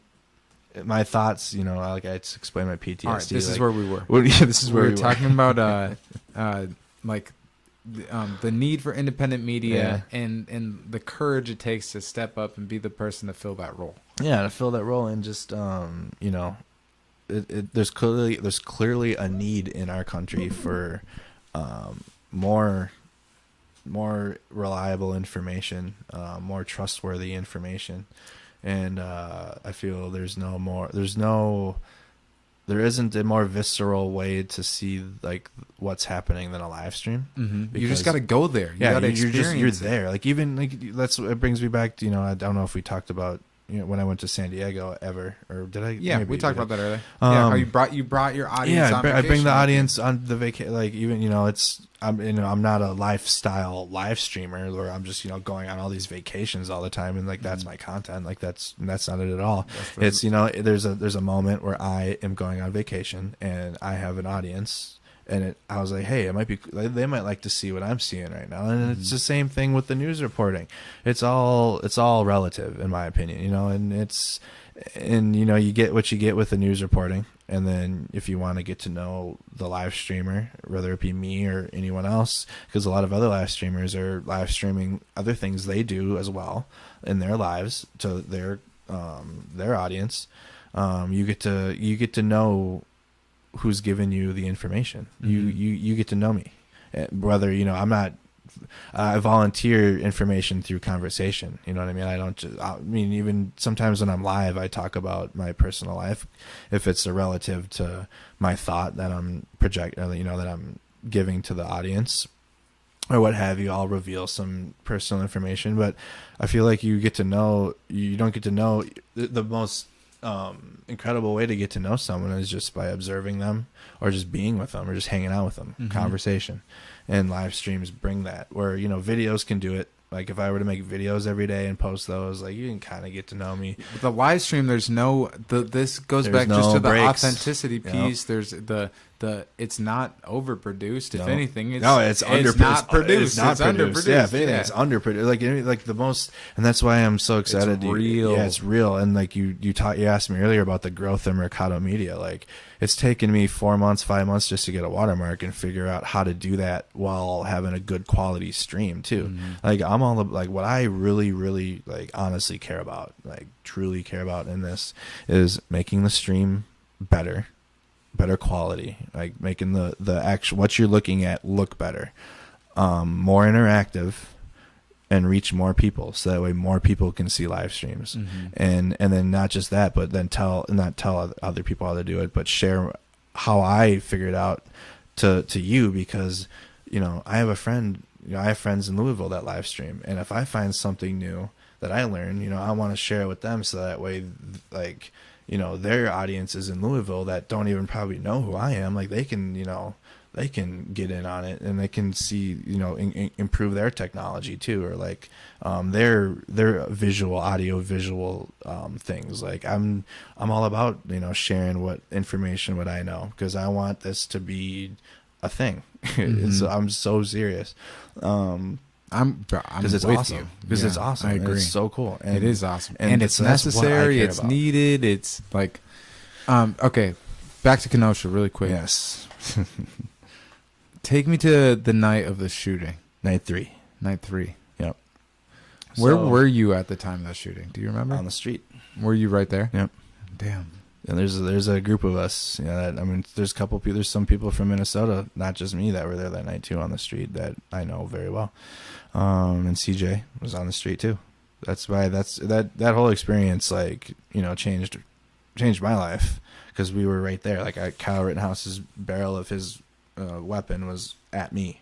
Like, cause it wasn't really, it was in my direction. I'm not really gonna squint my eyes and make sure that his barrel's pointed at me, but his barrel was in my general direction, and that's when I'm like yelling, "Oh shit!" I hear the shots go off, but we were all on that street. He ran right in front of me,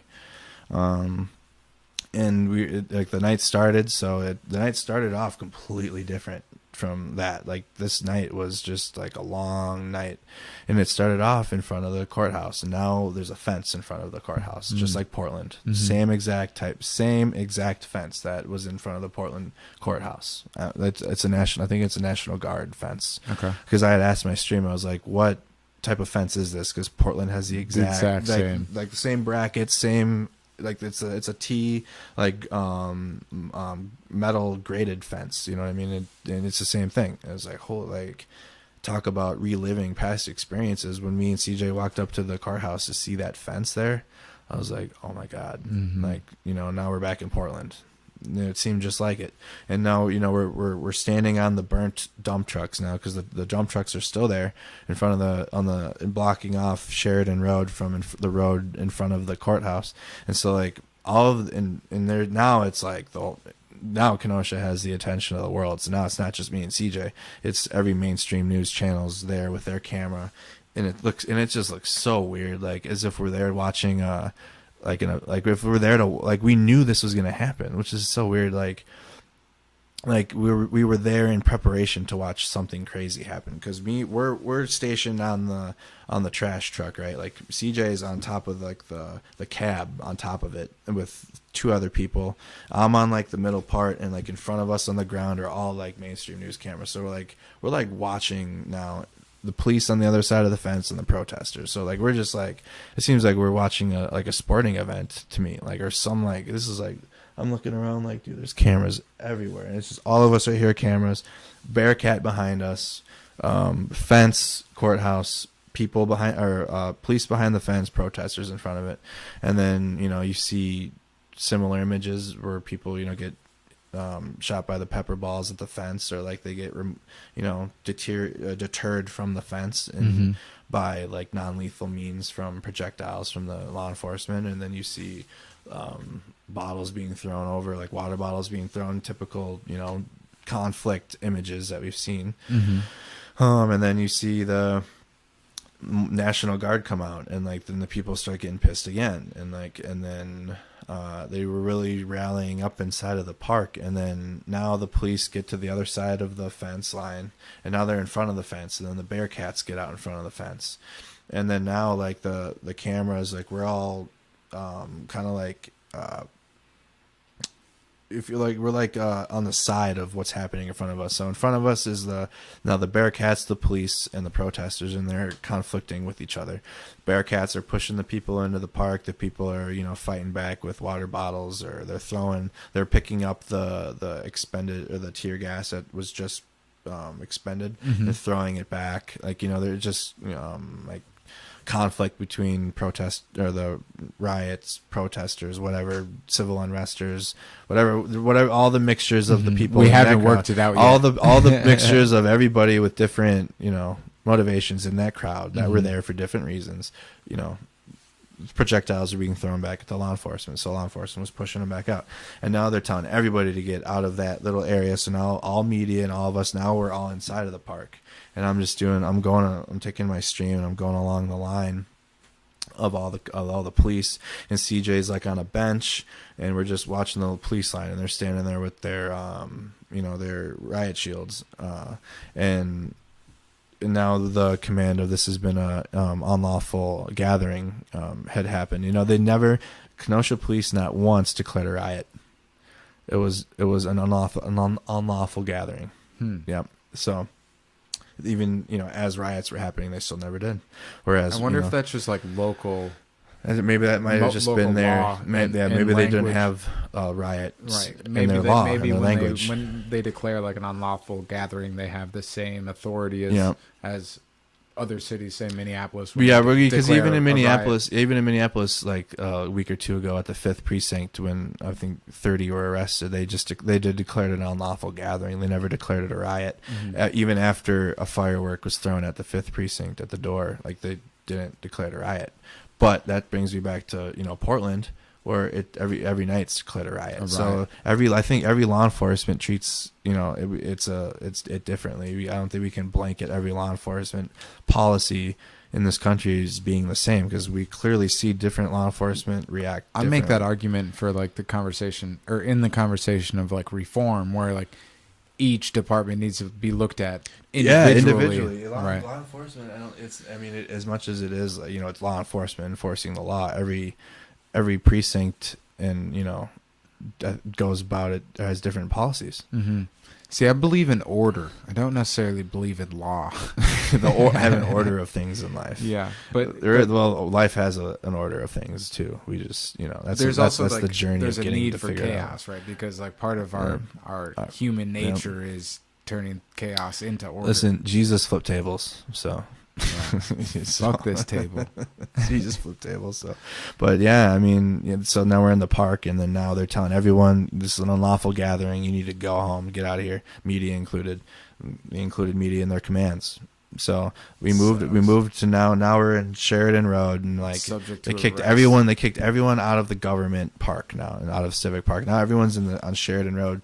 No one's you know, smashing anything at this point. Everyone's protesting in the street or demonstrating, you know, whatever their individual motivations for all the collective group inside there, whatever they're there for, they're doing it in Sheridan Road, you know. And then the police are on the other side, and then like the people were sitting now in the street, and they're like scooting closer to the police, and like they're just sitting in the road, and then finally like one tear gas canister was thrown, and this tear gas was like some extra tear gas, like from Wakanda or something, because like it went through. Like I had a gas mask, and I had been through tear gas the 2 nights prior just fine, but this thing went through mine, and I was like, whoa! Even me, like I had to take mine off and like take the stream, and I was dying on stream for like a minute. It was whatever, tear gas. I splashed some water on my face or whatever. And then I just tear gas around here. You know what I'm saying? Spicy air. So then I started. I was like, all right, well, this is done. Like the police are done. Like the people, like people are now leaving. Like actually leaving now. Like it's. And so we started walking down towards Sheridan Road. And I think things were still being, you know, another used car parking lot was being smashed. Now cars are being, you know, smashed again. And my stream, I can't remember if I saw more businesses being smashed, but I think this night now, maybe it was the night before. It all blends together. But I had cut my hand trying to get past a used car. We were checking houses because like the fires from the used car parking lot, like another one, we're getting towards it. I don't even know if this was the same night, but there was another port this night. The third night, every one of these like. Dude, it all nights blends. and experiences, yeah, blurs. And it's so bad. That's earlier you said like you were talking about how like our experience in Minneapolis was over a week. I was like, damn, it was. That's why, like, dude, if they ever ask to put me on a witness stand for anything, it's like you guys, like, no, man, like, nah, I can't give you an accurate telling. Like my live stream probably could, but I can't. You know, if I were to go back and watch it, even though I'm there and I, you know, saw it myself, there's so much happening. Like I can't process it all, you know, and remember all of it as I'm standing there. And I think that's another conversation we might need to have about self-awareness and how we talk about things, because, you know, it's important to.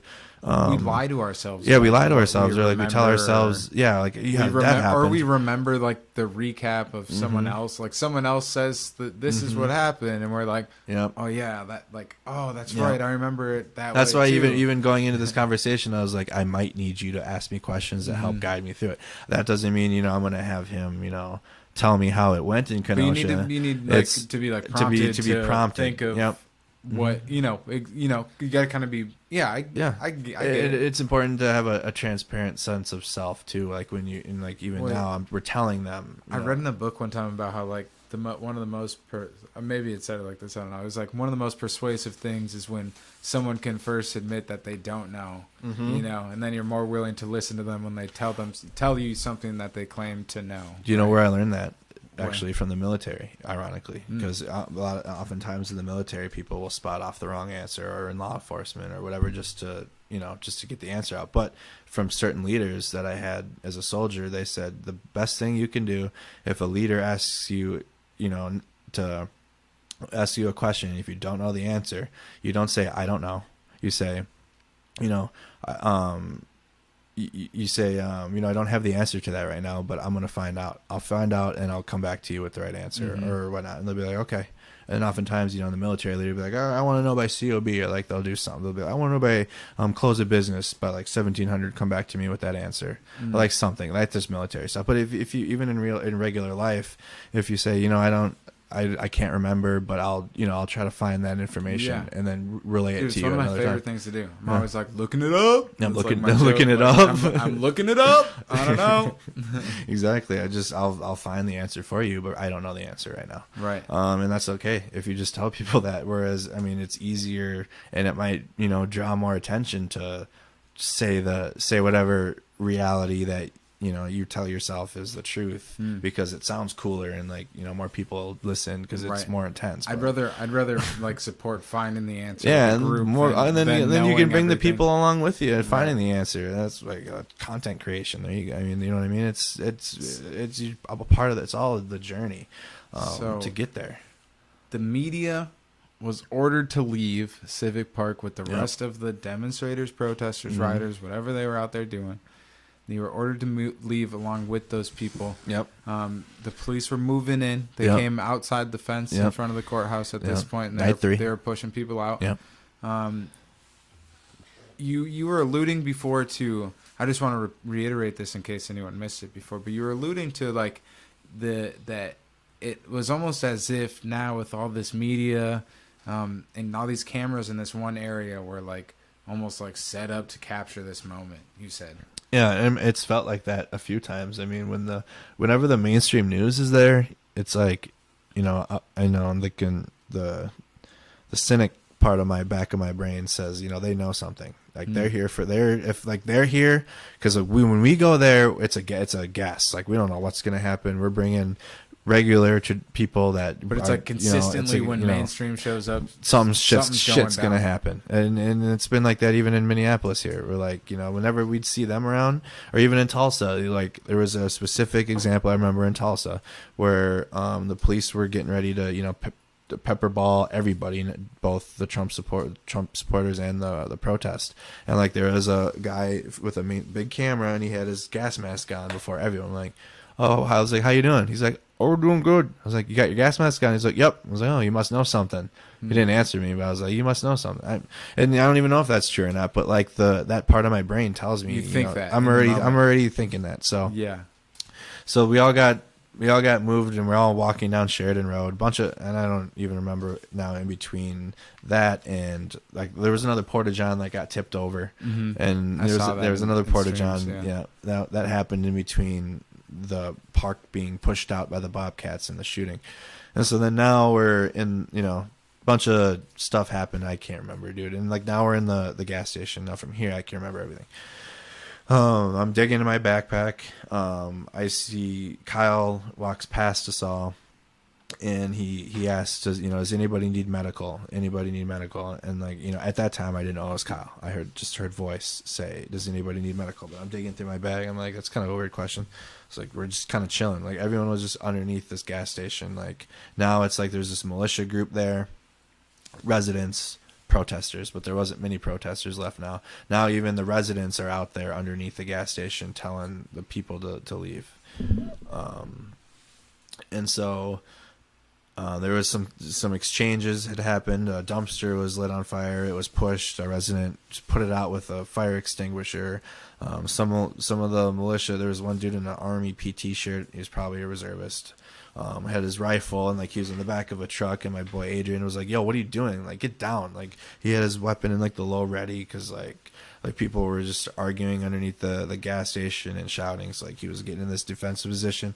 So my buddy Adrian was like, get down from there, like get out of there. And so the dude did. Like he got down off the truck and like just finally chilled. I'm like, dude, this is getting bad. Like there's people here with guns underneath the overhang. There's residents here like There's people with guns. Yeah, there had people there. Shoot. There was people out there, residents now that had been watching or whatever, heard it, and were now telling everybody to get out of here, get out of our town.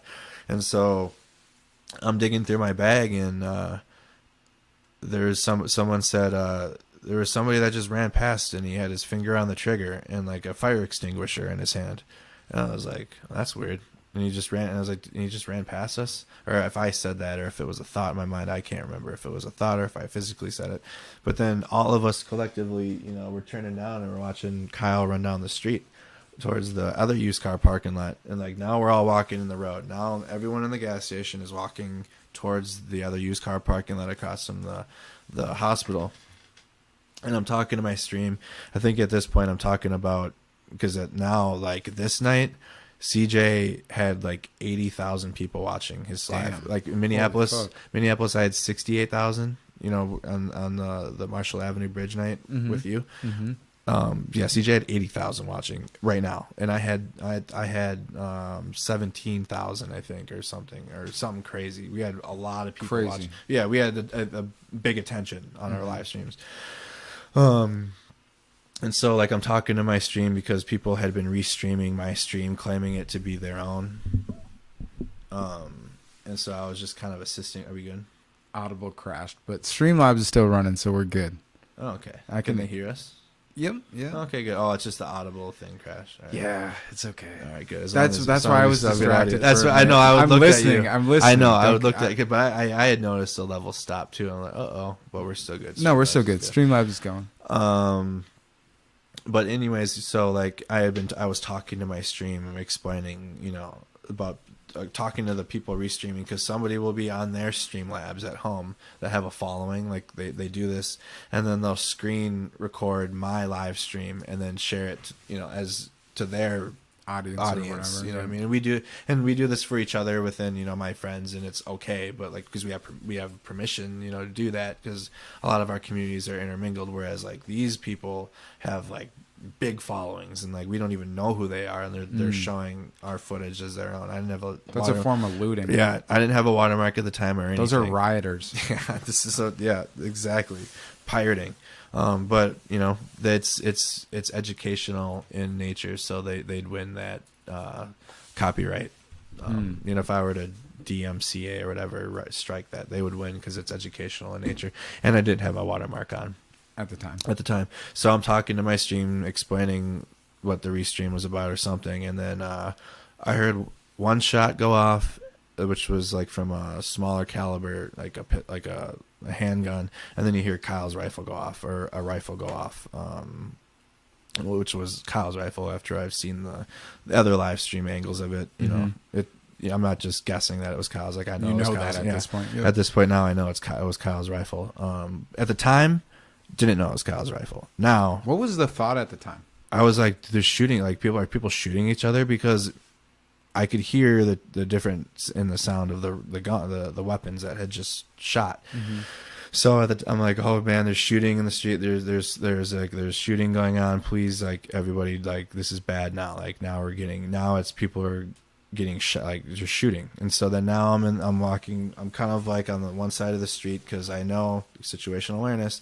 There's places to go and hide in between each of the houses if I were to need to duck off if like these shots start coming like our way, because like there's nowhere to go really. Like we're in a road, like we're in a street. There's only residentials on both sides, but there's places to hide like if we need to go duck. So I'm working my way more towards the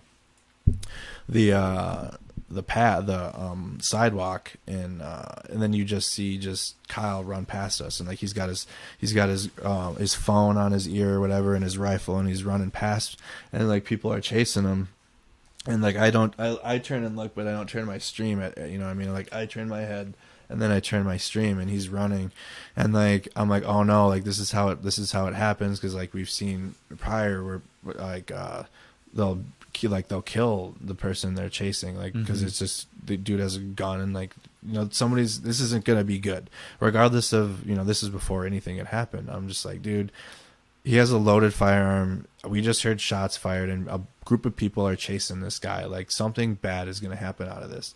And so I heard a voice say he's not the shooter, and so then I at the time didn't know. I didn't know shit. Like all I heard at that time was 2 guns go off.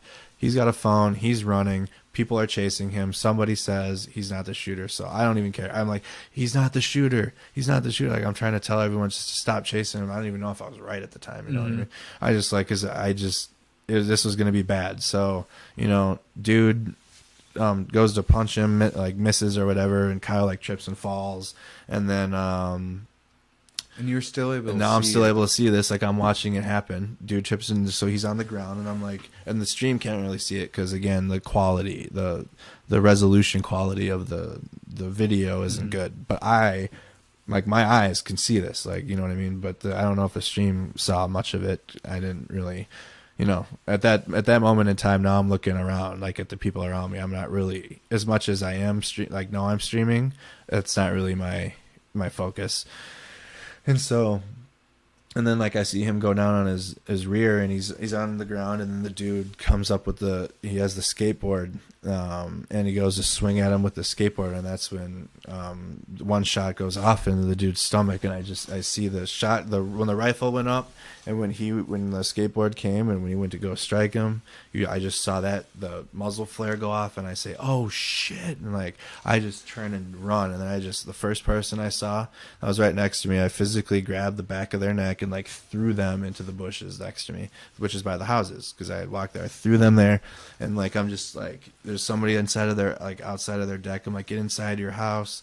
There's people like in the middle of the road, like, because like when shots are fired, some people just freeze. Often more people than not will just freeze. Like it's not a normal reaction to do, like, you know, it's not normal to be able to operate while your shots are being fired. It's not you're not taught that as a, you know, a regular person. So a lot of people are cowering the street. So I'm like, get the fuck over here. Like I'm yelling at people to get over to the houses in between, because you can hide in there and like whatnot. And so then the shot goes off, and then another one goes off when the guy's arm had got shot. So he shoots the guy in the stomach, shoots the guy in the arm. I'm pulling people in, I'm trying to get people out of the road, because like I don't know what, this shit's crazy. Like I just watched somebody get shot, and like I didn't see the second shot with his arm, but I saw the skateboarder. And so like now I'm just walking towards the hospital, because the hospital is like on the other side of the street or the other side of the house that I was at. And there's a hospital, so I walk over, and like I have a panic attack, dude, on stream, like bad one. And I've never really had I had a panic attack like a couple years before. I was working for FedEx, and I was, I had one. I was like, what the heck is going on? What was that like for you at the time, then? Like how did you experience it? Dude, it was rough, because like I knew I was live, and like and like I had just people were walking, you know, because I guess I used a command voice and I was, you know, helping direct people. So like I had taken that role or stepped into a role of trying to assist people. So like at that time, I'm like, there's no time to have a panic attack right now. Like I can't do this, like, but I'm having a panic attack thinking this. So I'm just using breathing techniques. Like I'm just, and it sounds terrible on stream. Like I sound like I'm dying, but like I'm just trying to, I'm trying to, but I'm doing a breathing technique. It's a specific one. Then finally, I'm like, done, panic attack over with. And then I could turn and look now. And now I'm like, okay, but I'm like on the stream. I'm like almost like, I'm like, please stay home, what have you. Then we heard more shots being fired. Like not even like there was just shots going out from the city at this point. So I like get the people behind the hospital sign, like on the corner, like, you know, like this is the hospital. Here's you know, every hospital has a sign, like a big one. Yep. It's like people were behind it and whatnot. And like this is where I had met Kevin. Shout out Kevin Glowicki. If you're watching this, me and him, I had never met him before. Now he does what we do, you know, and inspired him now to be out here doing this. And he's got a following now. And like I just had, you know, a cigarette and we shared a cigarette. And then we heard more shots going off and like, you know, I'm just having a PTSD breakdown now and I'm moving over. Now I have panic attack number 2. And I'm just the same things going on. Like I'm like freaking out, like, you know, on stream and whatnot, and like I'm sure people are just like super just uncomfortable watching this all just transpire these last like 10 minutes. Like, just, you know, this is crazy. Chat was probably going crazy. Oh my god, too. This is crazy. And then to find out like I had made it my way through the parking lot and behind this van, and like I'm taking cover behind this van now, like across from the parking lot that the initial shooting happened, the Rittenhouse and in the used car parking lot before he ran in front of us down the road. Mm-hmm. I'm on the other side of that now. And like, and then CJ, I had to find out, had put the tourniquet on the guy's arm that had got shot. Oh, really? CJ put the tourniquet. It's on a big picture. It's, you know, it made its way around, but it's not a pleasant sight to look at. Wait, I saw the picture. I didn't realize that was CJ. That's CJ putting the tourniquet on his arm. And so like then at that point CJ tells his stream, you know, everybody like quiet, like all like cease comms, like I need to know where Andrew is. So like CJ's telling his stream like, where's Andrew? So he finds me now, and like I see him, I was like, get over here. Like I didn't even know where he was, and like he's running across. I'm like, just get in here, like inside of like the hospital parking lot behind this van. Like it's an easy place to go. Like if we need to book to the hospital entrance, like for a place for shelter, like I had already known that's where we could go. And so then CJ catches up with me and we talk, and then CJ's like, you know, he's like, his eyes like this. I'm sure mine were too. And he's just like looking everywhere, and like he has dude's blood all over his jeans and like all over his shirt, and like, you know, it's just like, holy shit. Damn. Yeah, man. And like then I didn't realize that your experience in Kenosha was that close to, you know, the peak of the story, I guess. I don't know how else to refer to it, but I didn't know you were that close to the fucking. Yeah, we're on that street. Yeah, we're on that street. And Kenny too, from Minneapolis or from Mankato. He was supposed to come on the podcast like last week. He was on that street too. We'll get him on. I'll make sure he comes on and talks about it. But no, that'd be in because he was in Kenosha there too. Yeah, with me. Every time I'd turn or whatever, and I'd see Kenny with his camera. Like there were a bunch of people from Minnesota and Kenosha that I could help you out, talk to with the future podcast, especially Adrian Wilson. Okay, dude, that guy was in Kenosha too, and he's solid. He's a photojournalist. I just want to get to know these people too. Yeah. Just just so you can hear their experiences there too, because they were on the street too, and they were at a different angle and have a whole another story to tell about that night. But yeah, there was and then, you know, you can go on YouTube and you can watch the whole recreation of the entire thing from live streamers. From the initial shooting all the way until he runs to the police, there's one of us has a live stream going, and like you can see the entire time lapse of the entire thing, and it'll cut to the other live streamer's camera, cut to the other live streamer's camera, cut to another one. You just see Kyle running through the whole. You can watch the entire thing. How do you feel about? Should we come out of Kenosha real quick? Yeah, go ahead. And we've like came out of things and found our way back. So we're out of Kenosha. The lights are back. We're still in Kenosha, but we're just going to continue the conversation.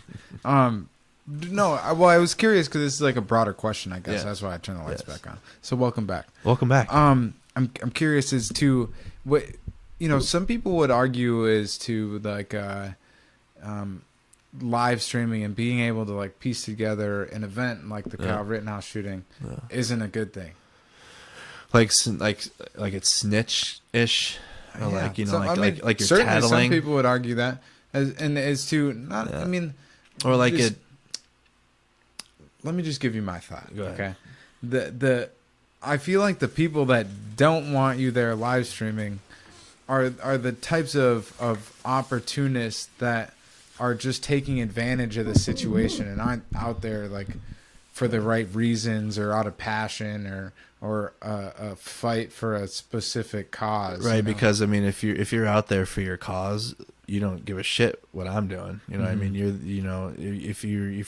If like even me, like I know, like I don't care what, you know, if another person out there with their camera is doing.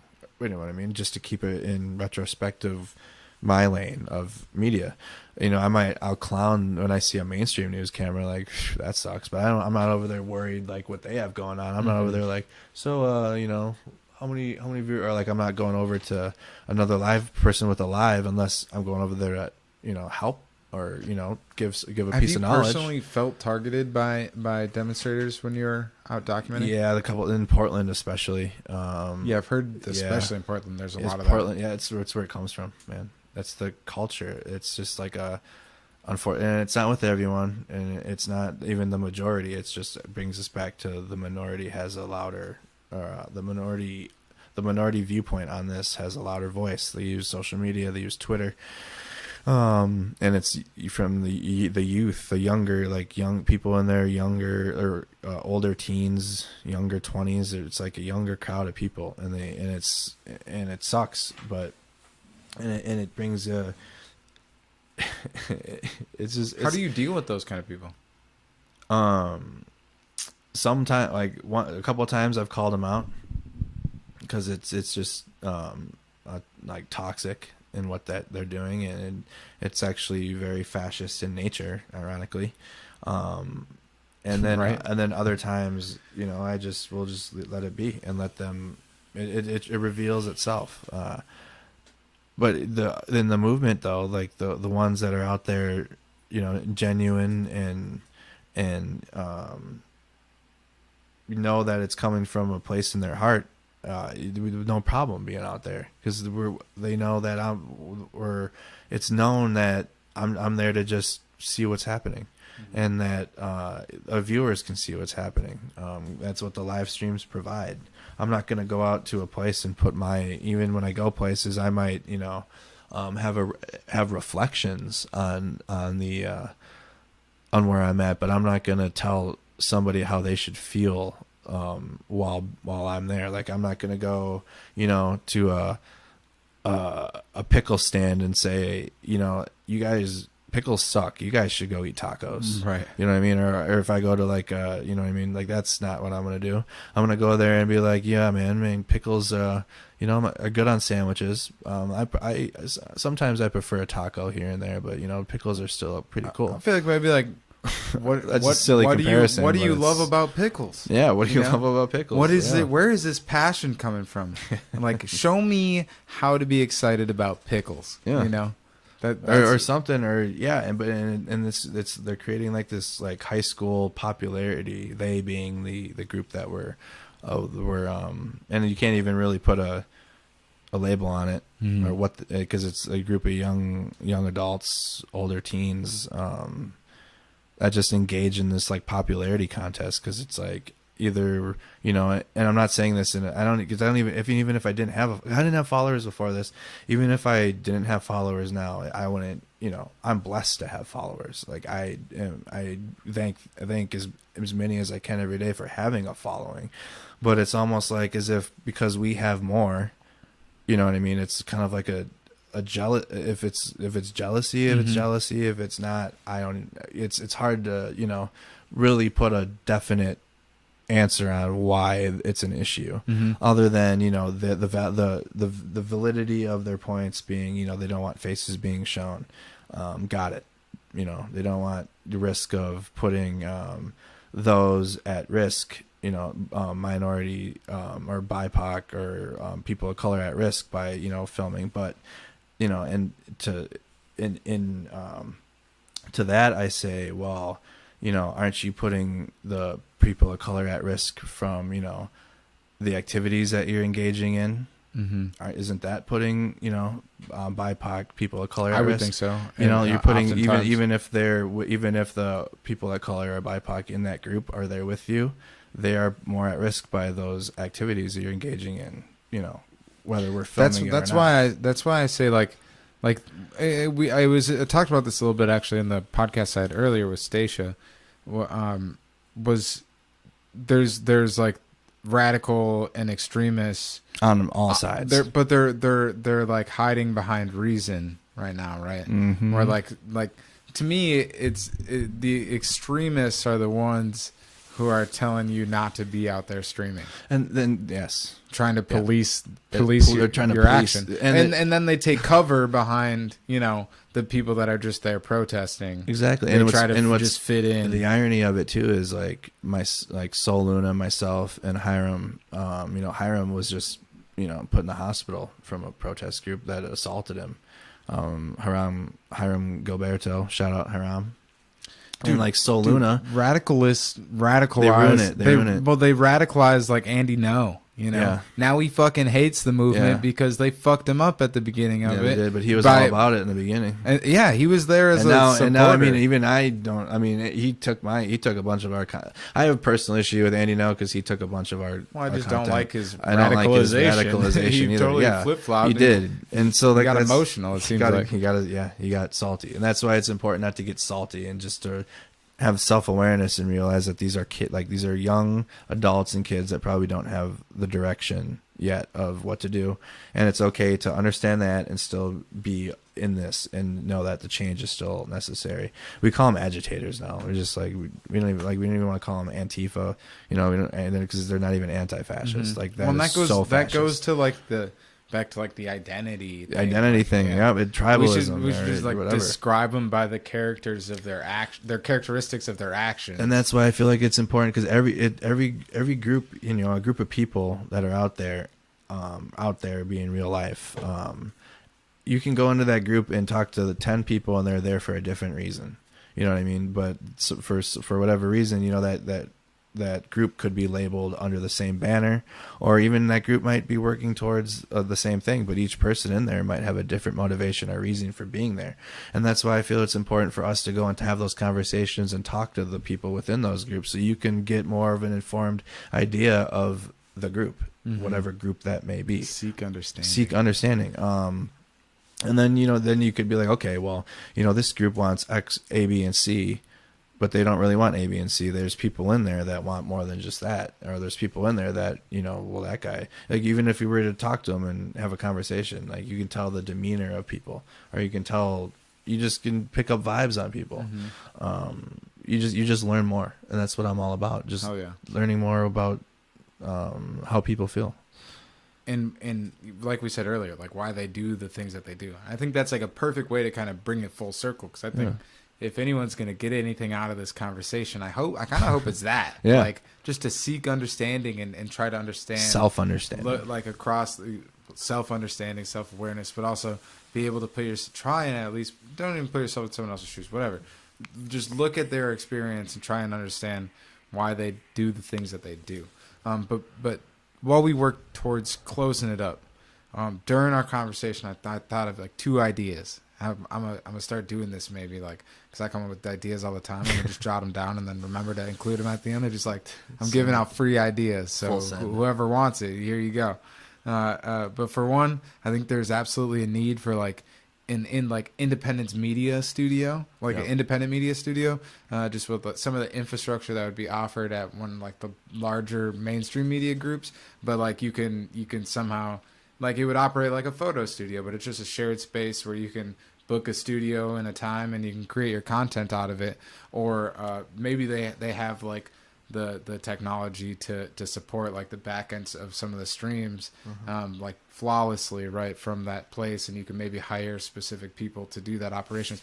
So there's one idea. That's like a business opportunity right there too. That's a independent media. Call it whatever you want. I would call it independent media, or maybe We Are One Studios. I don't know. There you go. But also one thing that I thought about earlier too, we were talking about just like live streaming and the type of events to cover and whatnot. One thing that stands out to me that'd be really cool is like live streaming like world like cultural events, like giant festivals or like the running of the bulls or different things like that, and live stream from them. In like we've had the experience here, like bringing people to protests, riots, demonstrations, different things, or your 35 mile walk from Kenosha to Milwaukee, right? Raise voter awareness. Yep. That was dope, by the way. Thank you. Bring people to. We've been able to bring people to places like that. Now, like I would like personally as a viewer, I would want to be exposed to even more things outside of my realm of possibility for media experience. So like things like the running of the bulls or like whatever it is. I'm sure that there's a shit ton of world cultural events that'd be insane to bring people straight to for an inside look. So those are my two free ideas. What's on your mind? You want to close it with anything specific in particular? With great power comes great responsibility. Gang. No, man. I just all about the journey. I think it brings back to a quote from Kobe Bryant that I said earlier, that the dream is the destination, and not, or the dream is the journey, not the destination. I'm just all about learning more. I know I don't have all the answers, even though at times I tell myself I do, or you know. That's important. It's to important be able to admit. Yeah. So, and talking to people, just having conversations, just having these dialogues is so important to continue having.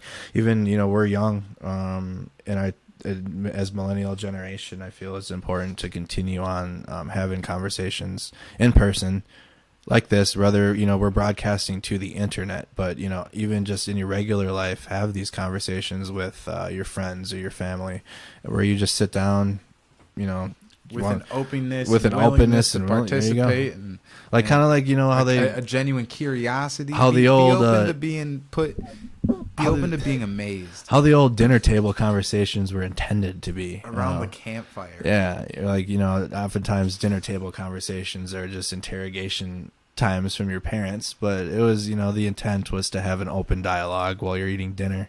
But I mean, I feel this is just important to continue doing, and if we have a platform to be able to do this on, and just, I feel this is our journey now, just to talk to as many people as we can. You know, you in podcasting, me in live streaming, or even if I go into podcasting, you know, or if that's another avenue, foreshadow or something. You know what I mean? It's important. This is huge, and I really hope that, I mean, I'm so happy to see you continue doing this since we last talked, and we're still going steady on our end, and that we you know, we, out of the hardest part of our lives that I think we've been through, we made something of it, and now we're using it to create more communities and growth from person to person, and that starts with oneself.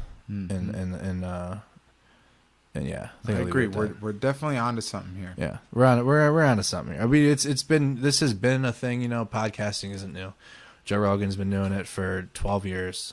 It's just now it's becoming into the everyday life now, where there's such a need for there is such a need for it. It's still early. Like, there's a ton of podcasts, but like, I mean, we should have a conversation with maybe a group of people when I have this room better set up, hopefully in the very near future. Foreshadowing. That a conversation around like the future, because there's a lot to talk about and start to dissect and at least think about. Right, and it doesn't. And I mean, because we're gonna have a whole nother hour. We get into that. Honestly, I'm scared that Streamlabs is gonna crash because Audible crashed. I've been anxious about it for like 30 minutes now. Is that all right? Well, we don't want that to happen. No, because then we're fucked. So fucked. thanks for tuning into the podcast. This has been the We Are One podcast. Remember, I love you. I love you. I pointed to it on the thing. This is all just like random like graffiti that like I would just put up shit and fuck around in my garage with spray paint because it's fun sometimes. You got to just like free associate for expression sometimes. It's not, not that this is any like super crazy art or nothing, but it leads me to a clearer thought about some art that I actually do want to produce. So you got to just let yourself throw paint on a canvas sometimes, which I don't do enough of. Peace out. The pen. Thanks, Andrew, for coming out. I appreciate you taking the. Oh, dude, that's scary, yo. Dude, I hovered the mouse over or something. Really quick, please, if you're listening right now and you haven't watched the YouTube video, watch the YouTube video after this. If you're in, what's your YouTube again? One more time. As of right now, it's just my name, Justin Goeman, spelled Goeman. My last name is of like Dutch German descent, so that OE makes that A sound. And I like to pronounce it like it's root. Just like that. Mercado Media LLC. We out. We out of here. Appreciate you. Peace and love. Peace and blessings. Gang, gang.